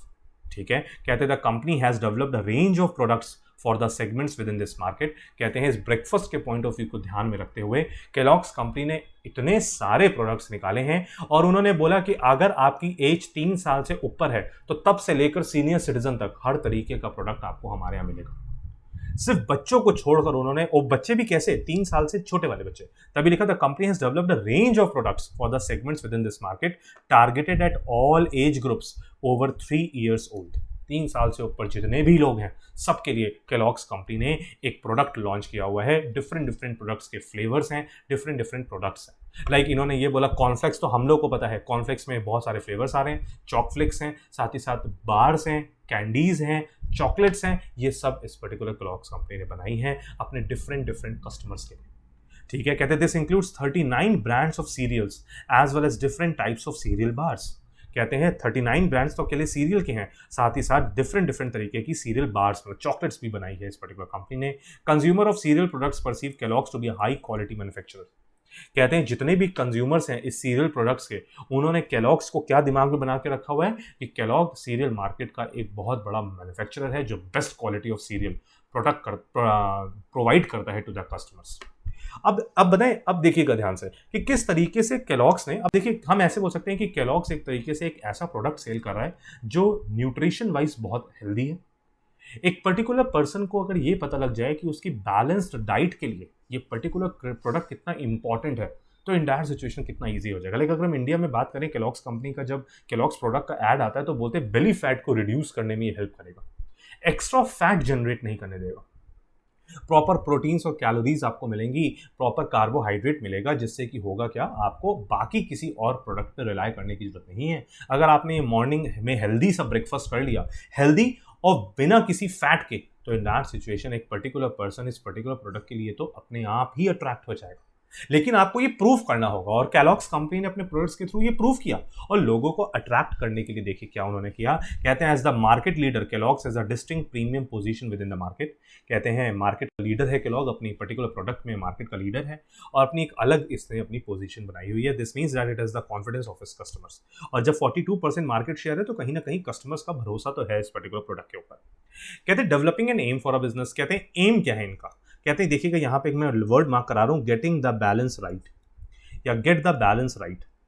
कहते हैं जो हम एक पर्टिकुलर पर्सन जब बात करते हैं तो वो वर्क और अपनी फैमिली और अपनी हेल्थ, इन तीनों चीज़ों में प्रायोरिटी सेट करता है कि उस पर्टिकुलर पर्सन के लिए उसकी फैमिली इंपॉर्टेंट है, उस पर्टिकुलर पर्सन के लिए उसका वर्क इंपॉर्टेंट है, या उस पर्टिकुलर पर्सन की हेल्थ इंपॉर्टेंट है। Kellogg's कंपनी कहती है कि जो ये हेल्थ वाला आपका कंसेप्ट है ना, ये हेल्थ का कंसेप्ट आपके दोनों लोगों के लिए बहुत इंपॉर्टेंट है। आप फैमिली की तभी देख रेख कर पाओगे जब आपकी हेल्थ सही है, आप वर्क भी तभी कर पाओगे जब आपकी हेल्थ ठीक है। इसका मतलब हम ये कह सकते हैं कि आप अगर फैमिली और वर्क में बात करो कि हम फैमिली के लिए जी रहे हैं या वर्क के लिए जी रहे हैं या दोनों के लिए जी रहे हैं, हेल्थ का साथ होना बहुत जरूरी है। There should be a proper balance. अगर ये बैलेंस नहीं है तो इन दैट सिचुएशन आप सर्वाइव नहीं कर पाओगे। तो ये बैलेंस होना बहुत जरूरी है, और इस बैलेंस को ही केलॉग्स ने अपना मेन काम बनाया, इस पर्टिकुलर बैलेंस के बेसिस पे ही उन्होंने अपनी स्ट्रैटेजीज को सेटअप किया। आइए देखते हैं कैसे। कहते हैं today making the decision to eat a healthy balance diet is very important for many consumer. कहते हैं आज प्रेजेंट टाइम पे इस मॉडर्न एरा में एक हेल्दी बैलेंस्ड लाइफ जीना एक हर एक पर्टिकुलर पर्सन के लिए बहुत इंपॉर्टेंट हो गया। आज प्रेजेंट टाइम पे हर एक पर्टिकुलर पर्सन अपनी डाइट को लेके कॉन्शियस है। केलॉग्स कंपनी कहती है कि ये जब डिसीजन जब हम लोग ऐसे बोलते हैं कि एक पर्टिकुलर कंज्यूमर एक बैलेंस्ड डाइट चाहता है तो उसको दिमाग में रखते हुए स्ट्रैटेजीज बनाई जाए। कहते हैं मोर देन एवर बिफोर, कहते हैं पहले ऐसा कभी भी नहीं हुआ, but nowadays people want a lifestyle in which the food they eat and the activities they take part in contribute equally to keep them healthy.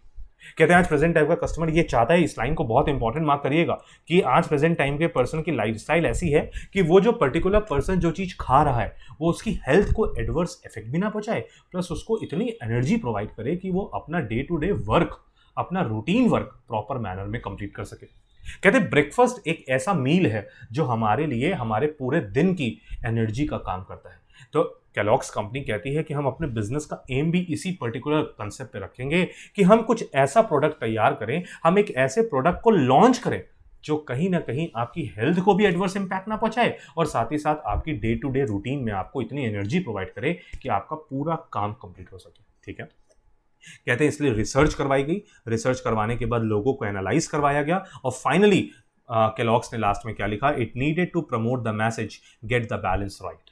Kellogg's company ने proper research की, देखिए लिखा हुआ है research undertaken for Kellogg's, Kellogg's ने अपने लिए research करवाई, as well as comprehensive news coverage and growing public awareness. और जिस तरीके से न्यूज में एक बैलेंस्ड हेल्दी डाइट की बात चल रही थी, कस्टमर्स को एक बैलेंस्ड डाइट चाहिए थी, कस्टमर में अवेयरनेस है, पब्लिक में अवेयरनेस है कि एक बैलेंस डाइट होनी चाहिए, it helped its decision taker. Kellogg's के डिसीजन टेकर को इन सब चीजों ने बहुत हेल्प किया to understand the concern of its customers, ये जानने के लिए कि वो किस कस्टमर को किस पॉइंट पर अट्रैक्ट करना चाहते हैं। वो ये देखना चाहते थे कि कस्टमर को चाहिए क्या उस कंपनी से, उस कंपनी के प्रोडक्ट से। कहते हैं in order to meet this concerns manager realised it that it was essential that Kellogg's was a part of debate about health and lifestyle. और ये सब पता करने के बाद पता लगा केलॉग्स के डिसीजन मेकर को कि भैया जो ये प्रोडक्ट लॉन्च कर रहे हैं या जिस प्रोडक्ट में ये डील कर रहे हैं वो दो चीज़ों में बहुत इंपॉर्टेंटली फिट बैठता है, एक हेल्थ जो मैंने आपको ऑलरेडी बता दिया था और एक आपका लाइफ स्टाइल। और ये जो लाइफ स्टाइल है ना, यही दो चीज़ों की बात करता है, फैमिली की भी और वर्क की भी। फैमिली में फ्रेंड्स इंक्लूड हो जाते हैं, मैं ऐसा मान के चल रहा हूं, तभी यहां पे बोल रहे हैं कि हेल्थ आपकी बहुत इंपॉर्टेंट है आपकी लाइफ स्टाइल के। और केलॉग्स कंपनी को समझ में आया कि हम कस्टमर को क्यों ना इसी चीज को समझाते हुए अपने प्रोडक्ट की सेल करें, और कस्टमर इस पर्टिकुलर प्रोडक्ट की तरफ अट्रैक्ट हो जाएगा अगर उसकी हेल्थ और उसकी लिविंग लाइफस्टाइल दोनों आपस में बैलेंस हो जाए। तभी उन्होंने इस पर्टिकुलर कंसेप्ट को लॉन्च किया with the name of gate the balance right. आप अपने बैलेंस को ठीक करिए। बैलेंस बिटवीन व्हाट, कहते हैं balance between health and lifestyle, and lifestyle includes family as well as work. ठीक है, कहते हैं decision takers also wanted to demonstrate corporate responsibility. जैसे हम आज प्रेजेंट टाइम पे आप कंपनीज एक्ट में कॉर्पोरेट सोशल रिस्पॉन्सिबिलिटी पढ़ते हैं, तो हम ऐसे बोलते हैं कि सोसाइटी की तरफ भी कंपनी की एक रिस्पॉन्सिबिलिटी है। केलॉग्स कंपनी ने तो क्या बोला कि हम लॉ की वजह से अपनी रिस्पॉन्सिबिलिटी नहीं समझ रहे, हम तो अपने प्रोडक्ट में ही सोसाइटी की रिस्पॉन्सिबिलिटी को बियर कर रहे हैं, क्योंकि हम अपनी सोसाइटी को इतना हेल्दी बनाना चाहते हैं कि हर एक particular person up to the maximum efficiency अपना काम कर सके। अब देखिए किस तरीके से डिसीजन मेकर्स ने, इस पर्टिकुलर केलॉग्स कंपनी के डिसीजन टेकर्स ने कॉर्पोरेट रिस्पॉन्सिबिलिटी के कंसेप्ट को अपने ऑर्गेनाइजेशन के ऑब्जेक्टिव्स के साथ जोड़ दिया। कहते हैं क्या है, आप जब सेक्शन 135 पढ़ते हैं कंपनीज एक्ट का, इंडिया वाले कंपनीज एक्ट 2013 का, तो उसके शेड्यूल 7 में लिखा हुआ है कि आप न्यूट्रिशन प्रोवाइड करना चाहते हैं to those persons who are not having proper nutritional level. यहां पे भी तो वही है, कह रहे देखिए क्या लिखा, this means that they wanted to develop the business responsibly and in a way that was sensitive to all of Kellogg's customer needs, particularly with regard to health issues. कहते हैं हम तो बिजनेस को इस तरीके से डेवलप करना चाहते हैं जिससे कस्टमर्स की नीड फुलफिल हो सके, साथ ही साथ उनके हेल्थ इश्यूज भी रिजॉल्व हो सके। क्या ये सोसाइटी के लिए बहुत इंपॉर्टेंट नहीं है? बिल्कुल इंपॉर्टेंट। कहते हैं this is more than law relating to food issues requires. कहते हैं ये तो कानून से भी ऊपर बढ़कर है, हम तो सोसाइटी की हेल्प भी कर रहे हैं बिना लीगल चीजों को फॉलो किए, और जो हम कर रहे हैं वो है भी लीगल। कहते हैं it shows that Kellogg's informs and supports its customer fully about lifestyle issues. और कहते हैं यहाँ पे केलॉग्स ने क्या करना शुरू किया, अपने कस्टमर्स को प्रॉपर इंफॉर्मेशन देनी शुरू की, उनको सपोर्ट देना शुरू किया कि किस तरीके से आप अपनी लाइफ में एक बैलेंस मेंटेन कर सकते हैं। कहते any any action within a large organisation needs to support a business direction. कहते हैं हम जब एक पर्टिकुलर लार्ज ऑर्गेनाइजेशन में काम कर रहे होते हैं, मैं लिखता हूं जरा दो तीन इंपॉर्टेंट वर्ड को। कहते हैं जब हम किसी लार्ज ऑर्गेनाइजेशन में काम कर रहे होते हैं और हम कोई भी एक्शन लेना चाहते हैं, तो उस एक्शन को ना हमको बिजनेस के पॉइंट ऑफ व्यू से डायरेक्ट करना पड़ता है। बिजनेस के पॉइंट ऑफ व्यू से डायरेक्ट करना होता है। कहते हैं ये क्या होता है? डायरेक्ट करना होता है। कहते हैं आप जो भी काम करना चाहते हैं उसको बिजनेस का पार्ट बना दीजिए। आप जो भी एक्शन लेना चाहते हैं उसको अलग से ना लीजिए, वो आप अपने बिजनेस की एक्टिविटीज में इस तरीके से इन्वॉल्व कर दीजिए कि आपका मेन एक्शन भी फुलफिल हो जाए और बिजनेस की एक्टिविटीज भी प्रमोट हो जाए। Direction is shown in the form of a broad statement of intent or aim which everybody in the organization can follow. और कहते हैं इन्होंने इस बैलेंस हेल्थ डाइट को इन्होंने ही अपनी कंपनी का क्या बना लिया? ऑब्जेक्टिव बना लिया। कहते हैं हम तो चाहते ही क्या है? हम तो अपना प्रोडक्ट बेचना ही नहीं चाहते, हम तो सोसाइटी में हर एक पर्टिकुलर पर्सन की लाइफ स्टाइल को और उसकी हेल्थ को बैलेंस करना चाहते हैं। अब देखिए, क्या केलॉग्स कंपनी का प्रोडक्ट अपने आप सेल होने लग गया? क्योंकि उनका माइंडसेट ही किस तरफ पहुंच गया है? कस्टमर के उस वीक पॉइंट पे, जहां कस्टमर को यह बताया जा रहा है कि आपकी बैलेंस्ड डाइट के लिए, आपके लिए ये प्रोडक्ट, इस कंपनी का प्रोडक्ट एक तरीके से वरदान साबित हो सकता है। पहले हमने ये बताया कि कस्टमर तुम्हारी लाइफ में ऐसी गड़बड़ क्यों हो रही है, उस गड़बड़ को ठीक करने के लिए केलॉग्स कंपनी अपना प्रोडक्ट लेकर आई। इसका मतलब जो चीज की रिक्वायरमेंट थी कस्टमर को, वही चीज केलॉग्स कंपनी ने अपने ऑब्जेक्टिव बना ली। ठीक है, कहते हैं name also help those outside the organisation to understand the belief and principles of that business. कहते हैं इस वजह से सिर्फ इंटरनल ऑर्गेनाइजेशन के जो पार्ट की जो इंप्लॉइज थे उनको ही बूस्टअप होने का चांस नहीं मिला, बल्कि आउटसाइडर भी ये सोचने लग गए कि कंपनी तो बिल्कुल ठीक काम कर रही है। कहते हैं इसीलिए Kellogg's aim to reinforce the importance of a balanced lifestyle so that its customers understand how a balanced diet and exercise can improve their lives. और लोगों को ये पता लगने लग गया कि केलॉग्स कंपनी का जो प्रोडक्ट है वो किस तरीके से उनकी डाइट को बैलेंस कर सकता है और किस तरीके से उनकी लाइफस्टाइल को इंप्रूव कर सकता है। ठीक है, कहते हैं क्रिएटिंग बिजनेस ऑब्जेक्टिव्स। कहते हैं इस पर्टिकुलर केलॉग्स कंपनी के मेन ऑब्जेक्टिव्स क्या हैं? तो ध्यान से देखिए, पहले नंबर पर लिखा है to encourage and support physical activity among all sectors of the population. All sectors of the population को यहाँ पे मार्क इसलिए किया क्योंकि हम लोगों ने पहले भी पढ़ा था जिसकी एज 3 ईयर्स और अबव, 3 साल या उससे ज़्यादा, उन सब के लिए केलॉग्स कंपनी के लिए कंपनी के पास एक प्रोडक्ट है। क्योंकि वो तो बात ही किसकी करती है? पूरी सोसाइटी के सारे मेंबर्स की, उनकी बैलेंस्ड लाइफस्टाइल की। कहते हैं इसका मेन ऑब्जेक्टिव क्या था? To encourage and support physical activity. कहते हैं पॉपुलेशन, जितनी टोटल पॉपुलेशन है, अगर वो फिजिकल एक्टिविटी करना चाहती है तो उसको एक प्रॉपर डाइट की रिक्वायरमेंट है। प्रॉपर डाइट कैसे मिलेगी? केलॉग्स के प्रोडक्ट से। ठीक, सेकंड नंबर ऑब्जेक्टिव क्या है? Use resources to sponsor activities and run physical activity focused community programmes for its customers and public in general. कहते हैं इन्होंने अपनी रिसोर्सेज को कहाँ इन्वेस्ट किया? कहते हैं इन्होंने उन एक्टिविटीज को स्पॉन्सर किया जो फिजिकल एक्टिविटीज करवाती हैं, जिससे कि लोगों को पता लग सके कि इनका प्रोडक्ट उनकी फिजिकल एक्टिविटी में किस तरीके से काम कर सकता है। लाइक ऐसे बोल देते हैं, मान लीजिए कि एक एथलीट है और एथलीट को ये समझाया गया कि देखिए केलॉग्स का प्रोडक्ट आपके लिए कितना ज़्यादा आपकी हेल्थ के लिए बेनिफिशियल है। उस एथलीट को इस चीज़ का बेनिफिट मिला। जैसे ही बेनिफिट मिला, वो एथलीट इस चीज़ को सबको प्रमोट करने की कोशिश करेगा। केलॉग्स ने भी यही बोला कि जो लोग फिजिकल एक्टिविटीज़ में पार्टिसिपेट करना चाहते हैं, हम उनको स्पॉन्सर करेंगे। आप करवाइए फिजिकल एक्टिविटीज़, हम बताएंगे कि केलॉग्स कंपनी फिजिकली उनकी बॉडी के लिए कितनी रिक्वायर्ड है। ठीक है, कहते हैं it increases the association between Kellogg's and physical activity. कहते हैं ऐसे हर एक स्पोर्ट्स इवेंट्स के साथ केलॉग्स जुड़ना चाहता है जहां पे फिजिकल एक्टिविटी की रिक्वायरमेंट है। कहते हैं it uses the cereal packs to communicate the balance message to consumer. अभी हम पढ़ेंगे कि इन्होंने अपने पैक्स में ही इस तरीके से मेंशन करना शुरू किया अपनी चीज़ों को, जिससे कि कस्टमर को पता लग सका कि ये पर्टिकुलर प्रोडक्ट सच में उनके लिए बैलेंस क्रिएट कर सकता है। It introduces food labelling that would enable customers to make decision about the right balance of food. और साथ ही साथ इन्होंने अपने फूड लेबल पे ही, मतलब अपने प्रोडक्ट के लेबल पे ही ये बताना शुरू कर दिया कि इनके जो पर्टिकुलर प्रोडक्ट की रिक्वायरमेंट है वो आपकी बॉडी के हिसाब से आपको कितनी चाहिए। कहते हैं इन्होंने स्मार्ट ऑब्जेक्टिव्स लॉन्च किए। जो स्मार्ट का मीनिंग क्या लिखा? स्पेसिफिक, बिल्कुल क्लियर कट थे अपने ऑब्जेक्टिव्स के रिगार्डिंग, बिल्कुल मेजरेबल थे इनके ऑब्जेक्टिव्स। जो ये ऑब्जेक्टिव्स अचीव करना चाहते थे उनको प्रॉपर्ली मेजर किया जा सकता था। क्योंकि हम ऐसे बोलते हैं हम ऑब्जेक्टिव्स, ये ऑब्जेक्टिव अचीव करना चाहते हैं, बट हम यही नहीं जानते कि पता कैसे लगेगा कि वो ऑब्जेक्टिव अचीव हो गया या नहीं हो गया। तो ऑब्जेक्टिव शुड बी मेजरेबल। कहते हैं अचीवेबल और एग्रीड। कहते हैं जो आपके ऑब्जेक्टिव्स होते हैं वो इमेजिनरी नहीं होने चाहिए, ऐसे नहीं होने चाहिए जिनको अचीव ही ना किया जा सके। That should be achievable. And it should be realistic with time related. Realistic time related का मतलब है जैसे केलॉग्स कंपनी ने यहाँ पे 3 साल का टाइम सेट किया कि हम 3 साल के अंदर अंदर इस पर्टिकुलर ऑब्जेक्टिव को अचीव करना चाहते हैं, और ऐसा बोला गया कि ये 3 साल सफिशिएंट थे।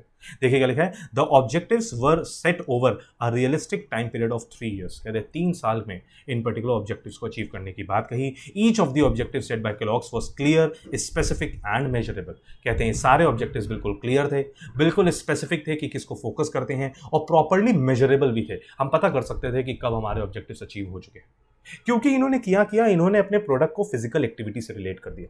इन्होंने बोला आप मेरा प्रोडक्ट लीजिए, आपकी फिजिकल एक्टिविटी इंप्रूव होगी, और ऐसा सच में हुआ। तो इन दैट सिचुएशन बोला गया कि ये बिल्कुल प्रॉपर चीज हो गई। ठीक है, फिर 4th नंबर पे आया स्ट्रैटेजी, कि किस तरीके से इन्होंने स्ट्रैटेजी बनाई। तो देखिए इन्होंने कंसेप्ट लॉन्च किया ऑफ GDA। GDA का मतलब क्या था सर, लिखा हुआ है गाइडलाइन डेली अमाउंट। मतलब डेली आपको ये पर्टिकुलर प्रोडक्ट किस तरीके से कितनी आपकी लाइफ स्टाइल इंप्रूव कर सकता है। अच्छा, इन्होंने ये भी बताया कि आप अपनी बॉडी शेप के अकॉर्डिंग या अपनी बॉडी के आप अपनी बॉडी फिजिकल बॉडी आप अपनी देखिए, आप देखिए कि आप कितना कैपेबल हैं, और उसके अकॉर्डिंग आपको कितना काम करना है, उसके अकॉर्डिंग आप इस पर्टिकुलर प्रोडक्ट को कंज्यूम करिए। तभी इन्होंने लिखा having created an aim and set objectives, Kellogg's puts in place a process of planning to develop a strategy and series of action.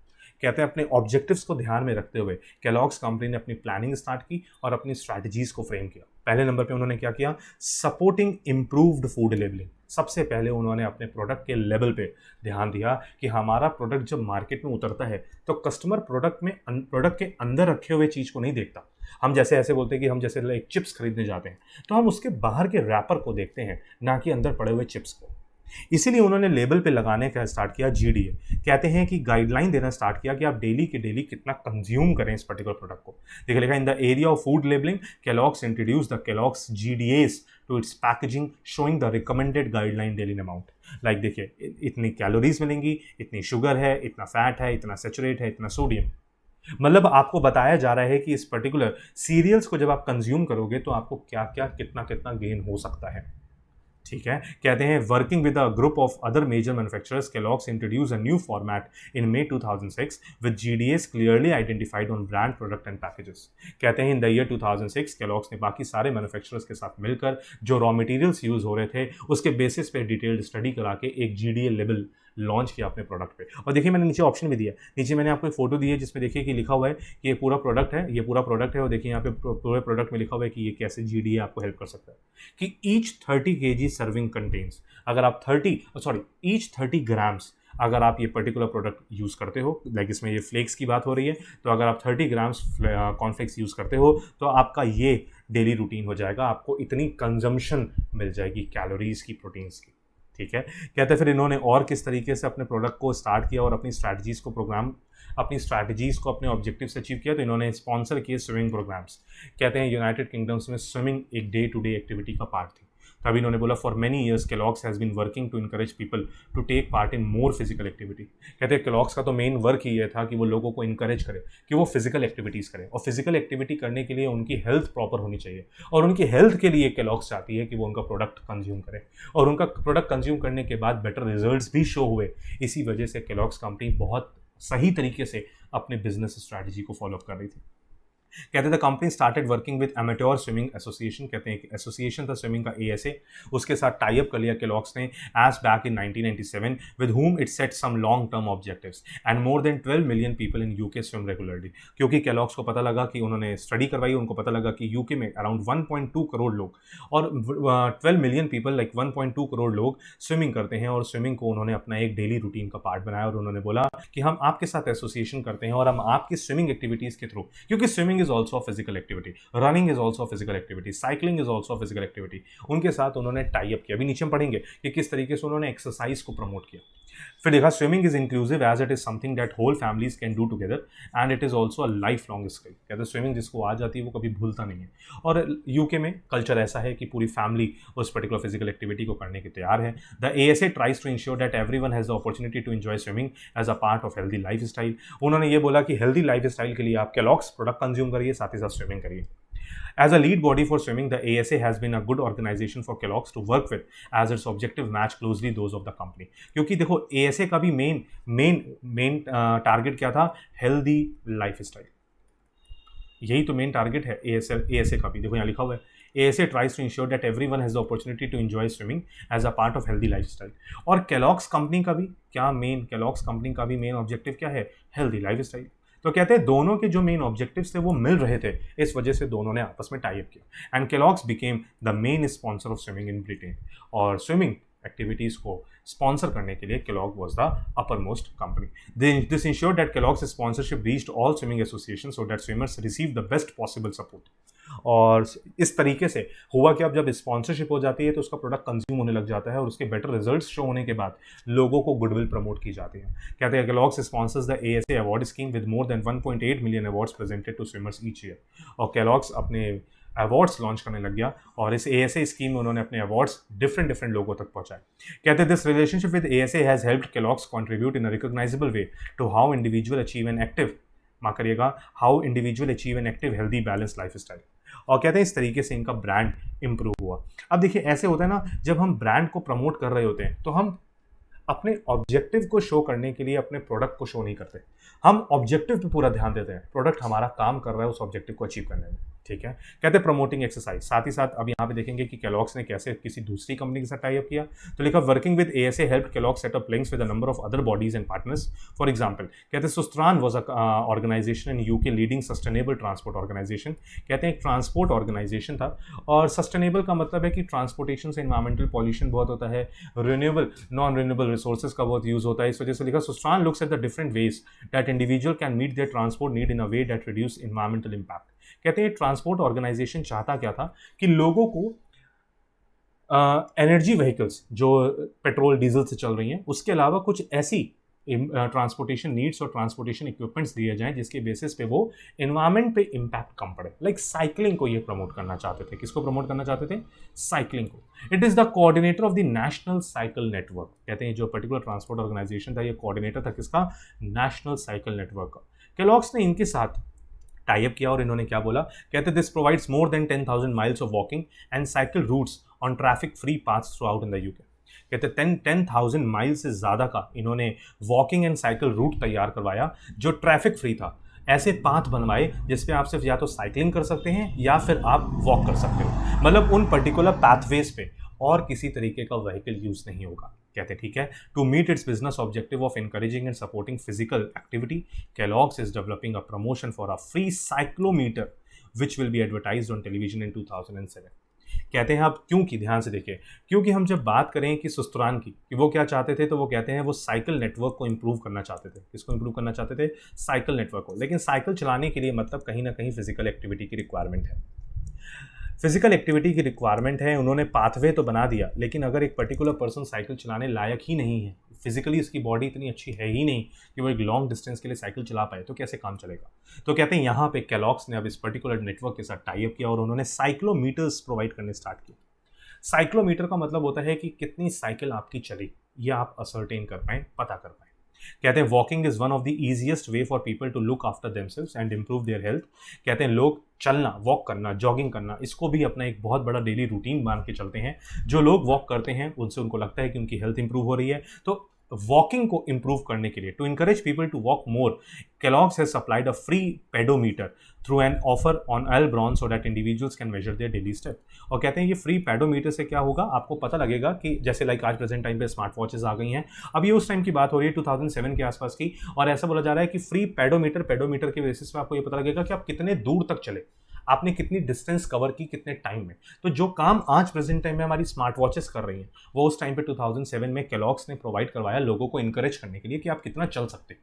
तो दो चीज़ें इन्होंने यहाँ पे मेन स्टेप उठाया, एक साइक्लोमीटर का और एक फ्री पेडोमीटर का, और इन दोनों के बेसिस पे उन्होंने फिजिकल एक्टिविटी को अपने Kellogg प्रोडक्ट से लॉन्च किया। कहते हैं during 2006 more than 6,75,000 pedometers were claim by consumers. कहते हैं जो Kellogg's के जो ये पेडोमीटर्स थे लाइक 6,75,000 कस्टमर्स इनको कंज्यूम किया।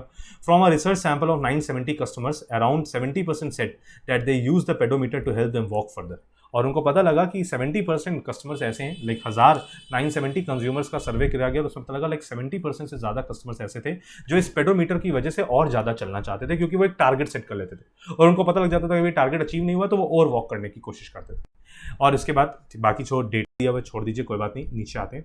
कहते लिखा Kellogg's इन द कम्युनिटी। कहते हैं Kellogg's ने कम्युनिटी में क्या इंप्रूवमेंट की। कहते देखा Kellogg's has also developed a wide range of community programs over the last 20 years. For example, Kellogg's Active Living Fund encourages voluntary groups to run physical activity projects for their members. कहते हैं अब इनके पास एक fund इकट्ठा हो गया था और Kellogg's ने एक फंड बनाया किस नाम से, Kellogg's Active Living Fund, जो इंकरेज करता था लोगों को फिजिकल एक्टिविटीज प्रमोट करने के लिए. The fund helps organisation like the saint John centre in Old Trafford which run keep fit classes badminton and table tennis. और ये जो पर्टिकुलर फंड था, इससे क्या करवाया जा रहा था, इससे फिजिकल एक्टिविटीज करवाई जा रही थी. जैसे यहाँ पे देखिए क्या लिखा हुआ है कि टेबल टेनिस खिलवाया जा रहा था, बैडमिंटन खिलवाया जा रहा था, किस तरीके से एक पर्टिकुलर पर्सन को फिट रहना है उसकी क्लासेस प्रोवाइड करवाई जा रही है. कहते हैं उसके बाद देखिए लिखा है इन्होंने एक कंसेप्ट और लॉन्च किया with the name of breakfast clubs. और इन्होंने एक क्लब बनवाए जहां पे इन्होंने बोला कि ब्रेकफास्ट हम प्रोवाइड करेंगे. Kellogg's कंपनी के Kellogg's प्रोडक्ट्स का ब्रेकफास्ट प्रोवाइड करवाया जाएगा एक पर्टिकुलर क्लब में, जिनको उन्होंने नाम दिया ब्रेकफास्ट क्लब. तभी इन्होंने लिखा, देखिए यहाँ पे क्या लिखा है, since 1998 Kellogg's has invested more than 5 lakh euros to help national learning charity continue to develop nationwide breakfast club initiative. इन्होंने ये बोला कि जो पर्टिकुलर पर्सन्स ऐसे हैं जो इस पर्टिकुलर क्लब का पार्ट है, उनको ब्रेकफास्ट हम प्रोवाइड करेंगे. और इन्होंने इतना पैसा खर्च किया, लाइक 5 लाख यूरोज इन्वेस्ट किया, जिससे कि ये पर्टिकुलर कंसेप्ट एक फ्रूटफुल मैनर में सबके सामने आ सके. कहते हैं breakfast clubs are important in schools because they improve attendance and punctuality. और ये जैसे हमारे यहाँ पे मिड डे मील मिलती है, सेम उसी तरीके से ये ब्रेकफास्ट मील्स थे, जिससे कि लोग बच्चे इंकरेज हो रहे थे स्कूल में आने के लिए. They help to ensure that childrens are fed and ready to learn when the bell goes. जैसे बेल बजेगी, ब्रेकफास्ट आपको प्रोवाइड किया जाएगा. चिल्ड्रंस के अब देखो हो क्या रहा है कि आदत डलवाई जा रही है बच्चों को कि किस तरीके से उनका ब्रेकफास्ट का डेली रूटीन मिल जाए प्रोडक्ट, कि किस तरीके से बच्चों को आदत पड़ जाए कि ये Kellogg's प्रोडक्ट उनके ब्रेकफास्ट का एक रूटीन बन जाए, और बच्चा जब ब्रेकफास्ट करने बैठे उसको Kellogg प्रोडक्ट चाहिए. कहते हैं Kellogg's promote breakfast via these clubs, not Kellogg's breakfast cereals. कहते हैं उन्होंने इन क्लब्स के थ्रू अपने प्रोडक्ट को प्रमोट करने की कोशिश की, ना कि अपने प्रोडक्ट को खाली. उन्होंने क्लब के थ्रू प्रोडक्ट को प्रमोट करने की कोशिश की, अपने प्रोडक्ट को खाली प्रमोट करने की कोशिश नहीं की. कहते हैं लास्ट में है कम्युनिकेटिंग द स्ट्रैटेजी. कहते हैं अपनी स्ट्रैटेजीज को किस तरीके से इन्होंने कम्युनिकेट किया, तो कहते हैं 2 लेवल पे कम्युनिकेट किया, एक एक्सटर्नल कम्युनिकेशन और एक इंटरनल. एक्सटर्नल इन्होंने कैसे कम्युनिकेट किया, तो देखिए क्या लिखा है, external communication takes place between an organisation and the outside world. और इन्होंने कैरेक्टर्स यूज किए अपने प्रोडक्ट्स पे, like it uses the cartoon characters of Jack and Amy, जो यूनाइटेड किंगडम में बहुत ज्यादा फेमस थे, to communicate a message that emphasise the need to get the balance right. और देखिए पूरी जो इनका कॉन्सेप्ट है वो इनके मेन ऑब्जेक्टिव पे ही आगे पीछे घूम रहा है. और इन्होंने यहाँ पे ये पर्टिकुलर प्रोडक्ट का मेन लेवल तैयार किया, जिसमें कार्टून कैरेक्टर्स यूज हुए और जो ये बताना चाहते हैं कि how you can have a balance diet. ठीक है, तभी आगे देखिए लिखा, by using Jack and Amy's Kellogg is able to advertise parents and childrens about the importance of exercise. कहते हैं इन कार्टूनिक कैरेक्टर्स के थ्रू वो इंपॉर्टेंस दिखाना चाहते थे एक्सरसाइज की. And these characters can be found on the back of the cereal packets. और सीरियल पैकेट्स के पीछे इस तरीके का सेटअप डिजाइन किया गया. The company also has produced a series of leaflets for its customers on topics such as eating for health and calcium for strong bones. कहते हैं इन्होंने बहुत सारे पैम्पलेट्स बनवाए, बहुत सारे लीफलेट्स तैयार करवाए, जिससे कस्टमर्स को एक तरीके से एक एजुकेशन प्रोवाइड हो सके, उनको पता लग सके कि फिजिकल एक्टिविटी उनके लिए कितनी इंपॉर्टेंट है और फिजिकल एक्टिविटी के लिए उनका प्रोडक्ट कितना इंपॉर्टेंट है. कहते हैं इंटरनल कम्युनिकेशन, इंटरनल का मतलब अपने इंप्लॉइज को किस तरीके से इन्होंने प्रमोट किया. तो जो फ्री पेडोमीटर ऊपर प्रोवाइड किए गए थे, वो फ्री पेडोमीटर इन्होंने अपने इंप्लॉइज को भी दिए. तभी लिखा internal communication takes place within an organisation. Kellogg uses many different ways to communicate within its employees. For example क्या, Kellogg's produces a house magazine which is distributed to everybody working for Kellogg. कहते हैं इन्होंने एक magazine start की, वो magazine खाली उन्हीं लोगों के लिए थी जो Kellogg's के इंप्लॉइज थे. The magazine includes articles on issues such as getting the balance of food and exercise right. कहते हैं इस मैगजीन के थ्रू बताया जा रहा था कि किस तरीके से आप अपनी लाइफस्टाइल को बैलेंस कर सकते हो. It also highlights the work that Kellogg's is undertaken with in sports and the community. ये भी दिखा, इस मैगजीन के थ्रू ये भी हाईलाइट किया गया कि Kellogg being a corporation, being a corporate, किस तरीके से सोसाइटी के लिए, स्पोर्ट्स के लिए और कम्युनिटी के लिए वर्क कर रही है. To encourage its employees to do more walking, Kellogg supplied each of its staff with a pedometer. ये मैंने आपको पहले ही बता दिया कि एम्प्लॉइज को और पैदल चलने की आदत डलाई जाए, उनकी रूटीन हैबिट बना दी जाए. इसके लिए इन्होंने फ्री पेडोमीटर्स डिस्ट्रीब्यूट किए. अब देखिए कि जो Kellogg's कंपनी कर रही है वो एक तरीके से अपने प्रोडक्ट का प्रमोशन कर ही नहीं रही. Kellogg's कंपनी तो फिजिकल एक्टिविटीज़ को प्रमोट कर रही है और वो कह रही है कि आपकी बैलेंस डाइट के लिए हमारा प्रोडक्ट बहुत जरूरी है. आप बैलेंस करना चाहते हैं तो हमारा प्रोडक्ट लीजिए. और उसके आउटस्टैंडिंग रिजल्ट्स उनको शो हो गए. तभी कहते हैं at the end, research undertaken by Kellogg is a part of 2005 family health study emphasised that a balanced diet as well as regular exercise were essential for good all round health and well-being. कहते हैं इन्होंने research की और research के through ये क्या बोला, balance diet के थ्रू और रेगुलर एक्सरसाइज के थ्रू आप एक हेल्दी लाइफ सर्वाइव कर सकते हैं। कहते हैं Kellogg is demonstrating good corporate responsibility bye promoting and communicating this message. और कहते हैं केलॉग अपने प्रोडक्ट का प्रमोशन ही नहीं कर रही, वो तो सोसाइटी का डेवलपमेंट करना चाहती है, वो तो सोशल वेलफेयर कर रही है इस पर्टिकुलर कंसेप्ट को लोगों तक पहुंचाकर। वो तो लोगों को ये दिखाना चाहती है कि किस तरीके से उनकी हेल्दी डाइट उनकी बैलेंस्ड लाइफ के लिए बहुत इंपॉर्टेंट है। कहते हैं this was the broad aim, यही केलॉग्स का एम था और वो इस पर्टिकुलर कंसेप्ट पे ही अपने प्रोडक्ट को सेल करती जा रही थी। To achieve this aim, Kellogg sets out measurable objectives. It developed a business strategy that engages Kellogg's in a series of activities and relationship with other organization. और Kellogg ने अकेले नहीं किया, इन्होंने बाकी कंपनीज के साथ टाई अप करके जो जिनका भी मेन ऑब्जेक्टिव हेल्दी डाइट और बैलेंस लाइफ स्टाइल था, उनके साथ कॉन्टैक्ट करके अपने प्रोडक्ट को स्टार्ट करना है। कहते हैं this case study illustrates how consumers given the right information have made informed choices about food and living healthy.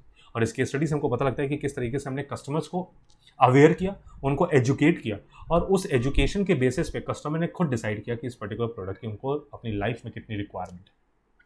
तो ये थी बच्चे केलॉग्स कंपनी की केस स्टडी, जो इंपॉर्टेंट है कैसे मैं आपको बताऊं, लाइक इसी पर्टिकुलर फैक्ट से मिलती जुलती कोई और कंपनी की केस स्टडी आपसे पूछी जा सकती है एग्जाम में, और जो ग्राउंड्स इस पर्टिकुलर केस स्टडी में यूज़ हुए वो ग्राउंड्स आप उस पर्टिकुलर केस स्टडी में भी यूज़ करिएगा अपने एग्जाम के पॉइंट ऑफ व्यू से। तो that is all for this particular class. उम्मीद करता हूँ आपको ये मैकडोनल्ड और केलॉग्स की दोनों केस स्टडी समझ में आ गई होंगी। अब नेक्स्ट क्लास में हम लोग इस पर्टिकुलर चैप्टर की जो लास्ट क्लास होगी उसमें सीसीडी की और अमूल की केस स्टडीज़ को डिस्कस करेंगे। तो that is all for today's class. Hope so you have enjoyed this. Goodbye, bye bye, take care.